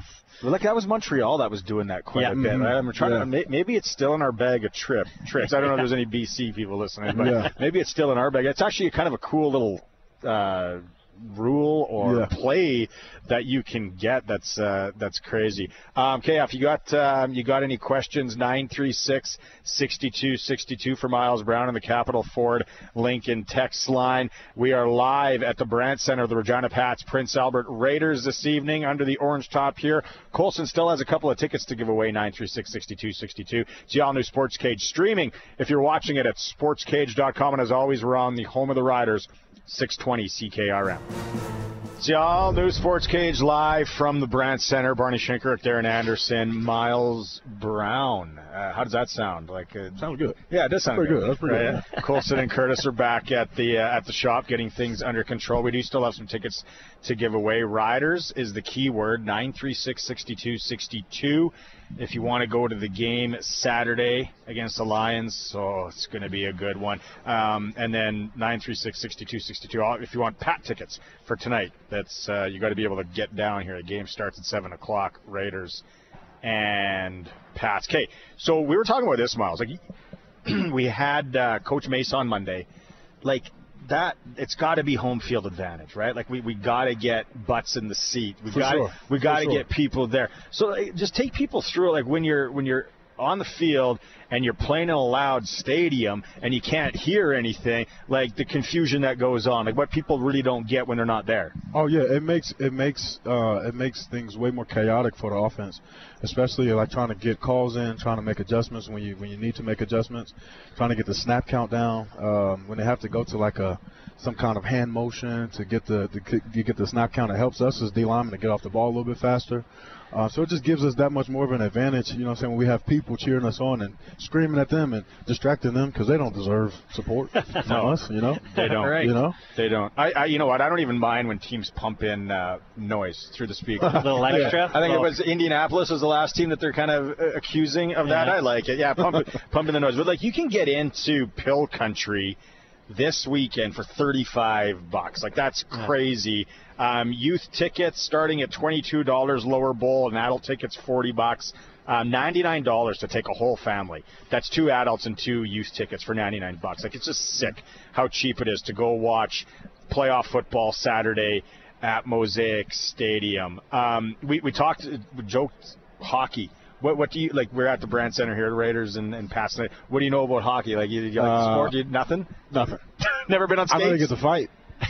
They get to fight, throw little hands. Get the helmet off, go for it. And it's respectable too. A couple punches, I get you down. That's it. Yeah. I sometimes I feel when watching football. I've always said this, and even basketball. It's there should be a fight rule. Let's see how tough some of these guys really are. Right. Get the bucket Take the off. Helmets off. Yeah, let's see. Let's see what you're talking about, really. Sit off a couple plays like a penalty. Miles, you and the old lineman got to go 3 plays off each. On the way you go. On Tuesday, I was saying I should throw my hat in for commissioner.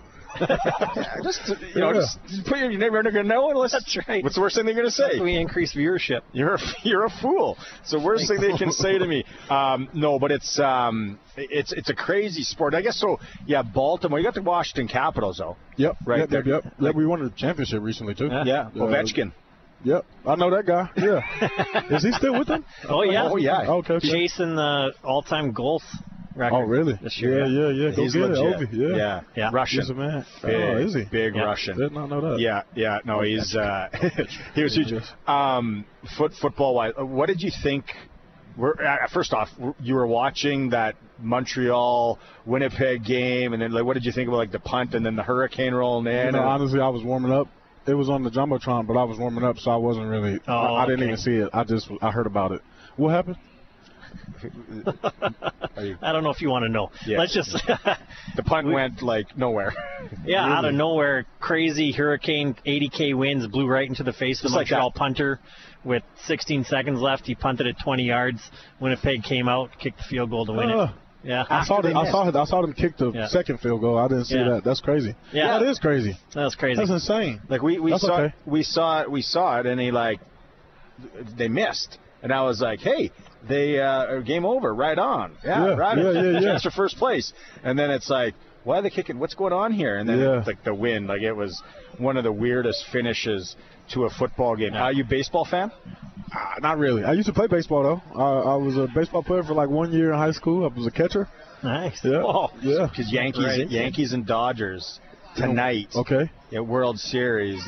Dodgers have another chance to wrap it up in New York. So did you see Ice Cube come out and sing in Los Angeles, and then Fat Joe in New York? No, I didn't see it. You got to Google that. Are they baseball fans? I don't know. They were baseball. You got to Google it. Ice Cube killed it For real? in Los Angeles. Okay. And then New York tried to up their game with Fat Joe. Okay, yeah. And it was yeah. Sit down. Oh, that's tough. Fat Joe was in Regina recently, I think. He was. No, that debacle downtown. He was. Nobody got paid. That weird event. I heard about that. Yeah, but he was here, though. He was here. That's true. Him and Polo G and, the crew. Yeah. But we were just going through, New York rappers that they could have brought out. Yeah, right. Like Jay-Z. 50 Cent. 50 Cent. LL Cool J, old school. Cool J, yeah. Right? Yeah. Some old school there, but they must have went on the cheap. I was thinking the same thing. Yankees don't have enough money to get Jay-Z out there. It's the All New Sports Cage. We are going to talk hockey here in a bit. We'll take a quick break. We're going to have head coach of the Prince Albert Raiders, Jeff Truit, joining us here. Miles Brown for the last hour with us, Daren Anderson. It is the All New Sports Cage. If you're watching that stream, it is at sportscage.com. If you're watching that stream, Daren Anderson just popped out. We got Jeff Truit, head coach of the Prince Albert Raiders, joining us now, and Miles Brown still here for the next, 40 or 35 minutes here. Jeff, Raiders rolling in. We talked to Tanner Howe from the Pats. It's early in the year, but both teams, points are starting to get important for both clubs. Yeah, they sure are. Nobody likes to get off to these kinds of starts, but now you're looking at game 12, game 13 on the calendar, and you see a lot of teams that are having great starts. Well, you don't want to fall too far behind here, so you got to play for every point now. You've been around the league so long, you've seen the ebbs and flows and all that. Maybe for you guys, what hasn't gone well early in the season that you would have liked to see maybe you guys do better? Well, I think consistency. I mean, we've got a pretty young group here. We've got 4 16-year-olds in the lineup, and, it takes a little while, for those guys to gel. Plus, we've made a couple of player moves, and, that takes a little bit of time as well. So, a little bit of that, happens, but, we just got to gel it together and as quickly as we can here. So I like our talent. I like what we've got. It's just a matter of just putting it all together. Let's talk about the team and what makes you guys tick. Well, energy. I think hard work. We the Raiders have always been one of those teams that just comes in and they work hard and they never give up. It doesn't matter if you're down or if you're up. You just want to make sure that you're playing that way. That's what the logo's all about. That's what our culture's all about. And, that's how we push each other. So, ups and downs, whatever, it's an even keel, but we keep on coming. Any questions, Miles? Coach, what's your message to the guys tonight going to the game? Well, it's an important game here. I mean, if we win, we're only 1 point back and of Regina. But, we've got to... These divisional games are real tight, and we don't want teams getting too far away. So what it is tonight is we've got a divisional rival here that we've got to be better than them tonight in all facets. Absolutely. Pats get their captain back, right? PA boy, Tanner Howe. That probably, a little more focus for you guys there now because they need help putting the puck in the net, and Howe usually should do that. Oh, he sure does, and that just comes with his, his leadership and just the way he is. He's a hard worker. He'll take the body, but he can shoot the puck a ton, and he can score. So, I was fortunate enough to have him in Switzerland 2 summers ago at the World Under-18s, and got right up close and personal with him. And of course, being in PA, I don't see Tanner an awful lot that way. But we drafted his younger brother, and they're cut out of the same cloth. I think they're high competitive guys. I know you guys had a chance. I think it was last weekend I got word. You guys had a chance to call up Dace Derkach to the team. You've been around the league so long. When you get those kids and they get their first call up, like it's such an important thing. They'll never forget it. How do you handle that as a coach when you have just these young guys come in?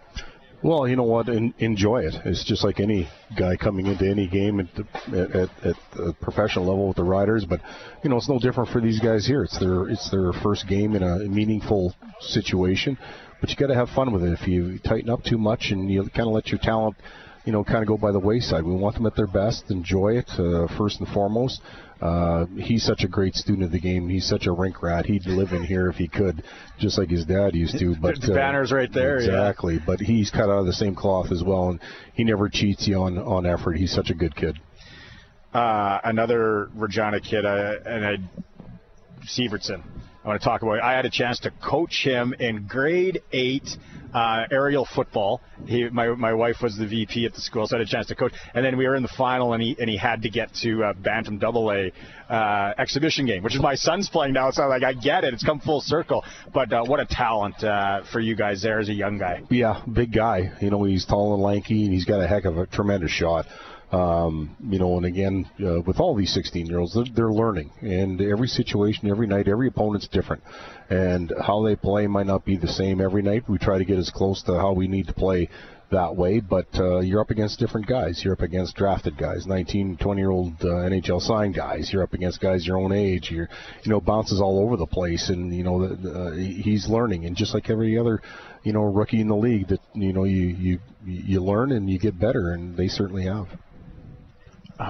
No, it's all good. I want to go back because when you look at your hockey DB, and I remember your name out there, those Kelowna Rocket teams that you were the head coach of, and you had like a young Luke Shen, and you had a young Shea Weber. Those are special talents. Has it, even though that's only like 06, 05 back there, have you seen the game change, to where we are in 2024 a lot from even back then, Jeff? Yeah, I do. I mean, back in those days, we used to have, like Dustin Bufflin used to play at that time.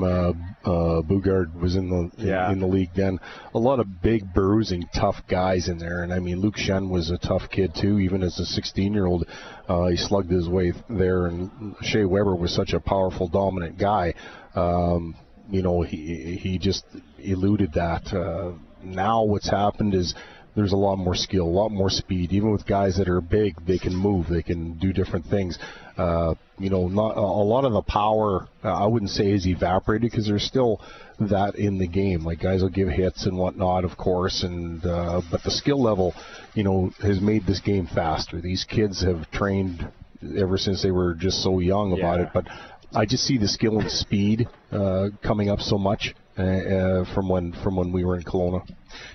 Trust me, I see it, right? As a first-year Bantam dad, AA, it's like last night yoga, practice tonight, training here.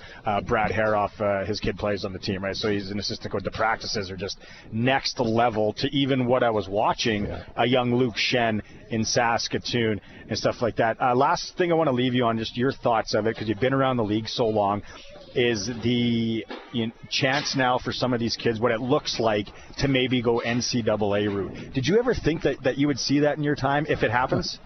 No, I didn't, because there was such a recruiting war between the two that I never really thought that this would come to where it is. And, not knowing all the rules, I know some of what's been talked about, but nothing's been finalized yet. Obviously, so there's still, I think, a lot of work to do, but it seems like this is going to happen, and who knows who's going to benefit. are they going to take, older players? Are they going to get the younger? I have no idea where this is all going to go.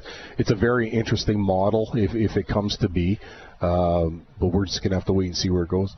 You're going to be watching the Rider game Saturday? Absolutely, I will. Yes, sir. I hope so. Yeah, absolutely. Yeah. Been a big fan of the Riders ever since I was Rosetown guy, right? Yeah, Rosetown guy, and my mom is still there, and if I can't see the Rider game, and I happen to give her a call, she gives me the play-by-play. Yeah, well, she tells me everything that they came from behind, they blew them out and everything. She follows it so much, so it's been in our family forever, and it's great to see the Riders back in the playoffs, and we're hoping for them for sure. Absolutely, we're gonna have a good show for you Saturday. Absolutely. Right in the obsidian green too. Those are sharp, eh? They are nice. I really like those. They're dangerous on the field. Oh yeah, tell you that. Oh yeah. So, right on, Jeff. Thanks so much. Right on. Thank you. Best of luck the rest of the year. Pleasure to talk to you. Miles Brown's joining us. Daren Anderson's going to hop back in. It is the All New SportsCage live from the Brandt Centre on 620 CKRM. All right, we're back at the Brandt Centre, All New SportsCage. Barney, Shynkaruk, Daren Anderson, Miles Brown here with you. It is for the Saskatchewan Rough Rider Foundation 50-50. You got till tomorrow at 5 o'clock to get into the early bird prize of a trip to Glendale, Arizona, watch the Cardinals and the Seahawks go at it. I'm going with you. You're going to go? Yeah. Yeah, Miles is going to go as long as they're not playing. He's willing to go lay your head at the W in Scottsdale. The weather down there is sick. Amazing. You spent time take us through how you spent some time in the valley. Yeah. I was there for Arizona. Took me undrafted. And I was there, I think, my rookie year. Made the 53 undrafted. Yeah, I was the big deal. What year is that? Whatever. No, huh? What year was that? This was 19. Oh. Yeah. And I played my rookie year there. And then my next year I came back. They released me after camp. And then I was off to Tennessee for half a year and then to Detroit for camp. And then here with you guys. Nice. Yeah, no. NFL-wise, what of all the places that you've had a chance to play, went and played, like what's your favorite, road city to play in? I think probably Seattle. Probably Seattle. Seattle was really nice. I mean, of course not for us because it was loud, but it was nice. It was it was a really nice crowd. It was loud. It was an exciting environment. I enjoy Seattle, I think. Nice. We lost, I think, though. So, yeah. But and just that NFL, what was maybe the oh wow moment for you? Were you up against somebody, or maybe it's somebody on your team that you saw? What was the oh wow? I'm here. I think my first 4 games it was like a blur almost. I just was I don't even know. I mean, I was out there. Of course, I'm trying to do my job as best I can, stuff like that. But I was just young and excited, just trying to just be right. Just whatever you do, just be right. Don't miss an assignment. Don't all that stuff. I think after they put me on. What was it? Up here they call it PR, down there it's a practice squad, I guess. Yep. I was on practice squad for a few games, then they brought me back up, and then we were playing the Steelers one Sunday, and I remember on the sideline I looked up, and it was the Arizona Cardinals versus the Pittsburgh Steelers, and I looked down, and I'm like, oh wow, I'm here. I'm here. I'm here. I'm for this team. I'm here. So that was probably my moment. Yeah. So is it a 24-hour a day? You're immersed.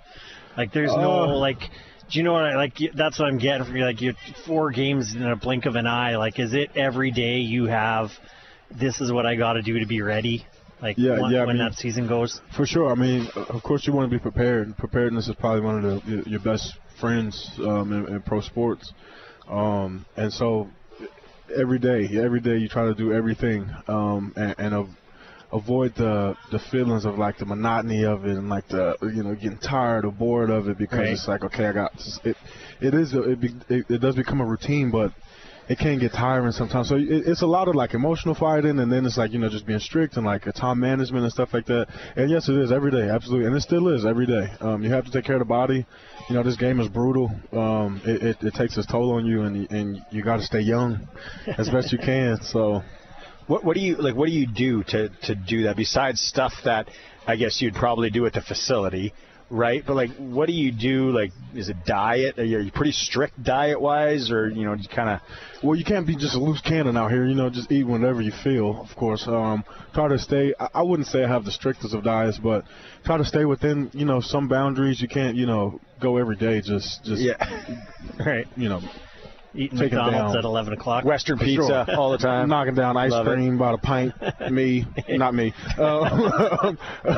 So you try to stay to you keep some boundaries on your diet, of course, like that, stuff like that. And then, you know, the dry needling, massages and stretching and, you know, staying in the weight room, you know, consistently getting like load on your body so your body's not like, hey, what is this when you're playing and you have like a greater load than you're used to, I guess. Right. What do you think about what you guys have to do here on Saturday? And it's so different, right? Because there's all this Nathan Rourke hype. Mm-hmm. And then they came in here a few weeks ago. You guys mopped them. Mm-hmm. Now they're switching to VA. What's the mindset there? Nathan and VA, not so much a big opinion on the switch. I guess for my perspective is always, you know, we have jobs to do, and in this job specifically, when you make mistakes, when you're not doing your job correctly every time, that's when you lose. That's when it costs you, and that's where they find the holes. You know what I'm saying? And we always are focused on making sure that there are no holes in our defense or offense, that they don't have an angle to attack us, and that we're ready for everything that they have to throw at us. What makes this defense so scary? We dogs, man. No, but seriously, like, we're pretty good, and we are. I think we consistently do our jobs, all of us. Even the not so fun jobs, you know. Even the you know, we all do our jobs on as many plays as we can. You know, the plays that we don't, you see what happens, and that's when we, you know, give up a plus run or an explosive play, you know, for the offense. But other than that, I think for the most part consistently do our jobs, and we're ready to play every weekend. We come with an attitude, with a very fierce attitude. I think a lot of the guys on the defense, you know, we're ready to work. We're ready to go to work every day, and so I'm looking forward to playing, to being a part of this. So what's it like this year? Like, you've been around the team for a couple of years now, obviously having Coach Mace be the D coordinator and the head coach. You know, is that sort of give the defense kind of that extra boost that's the HC kind of leading the charge as well? Yeah. I think Mace coming to the team has been just a extreme light for us, man. The last 2 years are hard for us. I think you know, going home early doesn't feel good. You know, you work your hardest to be great, to be you know, the person that you see yourself as, or you to be a part of the team that you want to be a part of the team, or the team that you think you want to be a part of. Here now we have a guy who leads, and he leads very well. We're excited about him. We appreciate him, and we're looking forward to, you know, having him lead us to this Saturday and to a Grey Cup. It seems like, you know, he's not like friend one of the guys, but he seems like he still play. Like he could get in there and play with you guys. Yeah. Mace is a dude, man. Like he's the guy.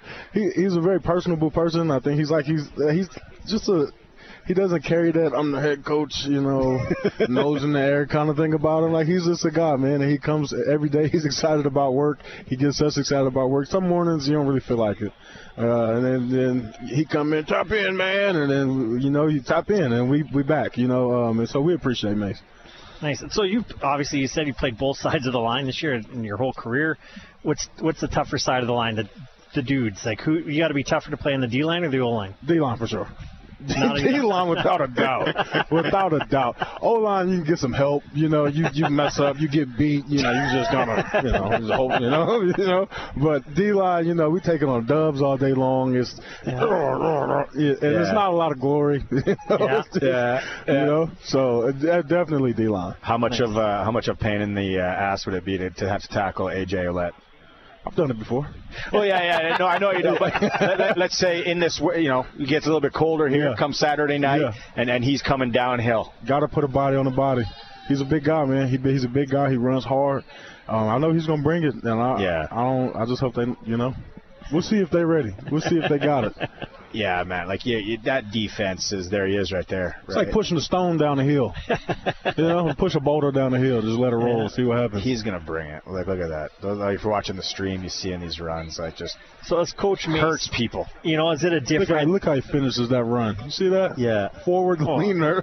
Is that what you used to do when you were in high school? Oh yeah. They get on a TV. Hey, yeah. That's all I wanted. That's all I wanted. They just lay on the ground. So this week, with Coach Mace, can you feel it? Is it different? Like, obviously, coaches and in football, you said you prepare all the time. A game is a game. Is there that different edge now that it's playoffs and it's sort of do or die? Yeah, I mean, I think that's the feeling that we all know that's in the back of our minds. But I think, as professionals, like, we just have to focus on the goal. If you focus on everything, I think now as I'm speaking, I think about that there was a picture of Michael Phelps winning gold, I think, and he's swimming, and the guy who came second is, like, looking up at him. You know what I'm saying? Yeah, I know that. I know what you're talking about. Yeah. And so if you lose your focus sometimes, there's a Bible story about that, too. Keep your eye on Jesus, I think. Peter and I don't know if I'm saying that right, but I think we all know the story. Yeah. But keeping our focus, man, keeping our focus on the goal, which is to win 1-0 every week. This is the motto we've had this whole season. And so nothing's different. And I think as long as we keep our focus, it takes away from the emotions and the highs and lows that comes with that. We just stay even keel and just do the job. The job is a job. Get it done. All right. Oh, it's a big one on Saturday, Mosaic Stadium. We are out of time here. Regina Pats and Prince Albert Raiders tonight at the Brandt Centre, 7 o'clock puck drop. If you're looking for something to do in the area, also down in Notre Dame, Larange playing SJHL hockey down there. That was Miles Brown, Daren Anderson. Miles, thanks so much for coming by. Appreciate it. Thank y'all. Thanks for having me. Fun? Sure. Yeah, I did, man. I know I was a little nervous hearing myself, but it's all good. I'm nervous now. My job's being taken over. No, you should be. Barney will be getting your checks. 3-pack. Yeah, you guys can boot me out of here, too. It doesn't. Curtis and Colson, thanks so much. Back at the studio. Mosh, thanks so much for setting this up. Live feed here at the Brandt Centre. That is it for me. I'll be back tomorrow. If you've been watching the stream, thank you so much. And as always, we are on the home of the Riders, 620 CKRM. And before we go, let's throw it to Dave Thomas with a little Around the Horn. It's time to go around the horn for Shorty Generators. Keep the power in your hands with an automatic standby generator from Shorty Generators, the standby generator experts. The drama is set to continue in the Bronx, on and potentially off the field in the World Series. The New York Yankees extended the series with a clutch 11-4 Game 4 win last night in the Bronx. Anthony Volpe smacked a grand slam in the third inning to power the Yankees to the victory. No, I think I pretty much blacked out as soon as I saw it go over the fence, but no, we just want to keep putting pressure on them, and I think everyone had confidence in everyone in the lineup that someone was going to get the big hit, and we've been having such good at-bats and putting such good swings on the ball that, I mean, we just felt like it was only a matter of time. Despite trailing in the series, he says they still haven't lost their confidence. No, I mean, we were just prepared. They did a bullpen game, and it's kind of tough to prepare for, and their guys have really good stuff, but we just had so much confidence in everyone going in that we just couldn't wait to play. The Yankees will face elimination once again in Game 5 tonight, something that doesn't enter their minds, according to Volpe. We're just going to play our game. We feel like if we do that and we play the way we know we're capable of playing, they're obviously a good team and they can do what they do and whatever they want to do. But like I said, we just have so much confidence in us that if we play that way, we feel like we'll win. Now, Volpe wasn't the only thing clutch about last night's game. A fan at Yankee Stadium was ejected from Game 4 after clutching and prying a foul ball out of the glove of Los Angeles Dodgers right fielder Mookie Betts. Now, Betts jumped at the wall in foul territory and initially caught Gleyber Torres' pop-up in the first inning. But a fan grabbed Betts' blue glove with both hands and pulled the ball out. Torres was ruled out on fan interference. Now, tonight's Game 5 will be a rematch on the Hill from Game 1, as the Dodgers' Jack Flaherty and the Yankees' Garrett Cole will get the call for their respective teams. And that's Around the Horn. For Shorty Generators, keep the power in your hands with an automatic standby generator from Shorty Generators, the standby generator experts.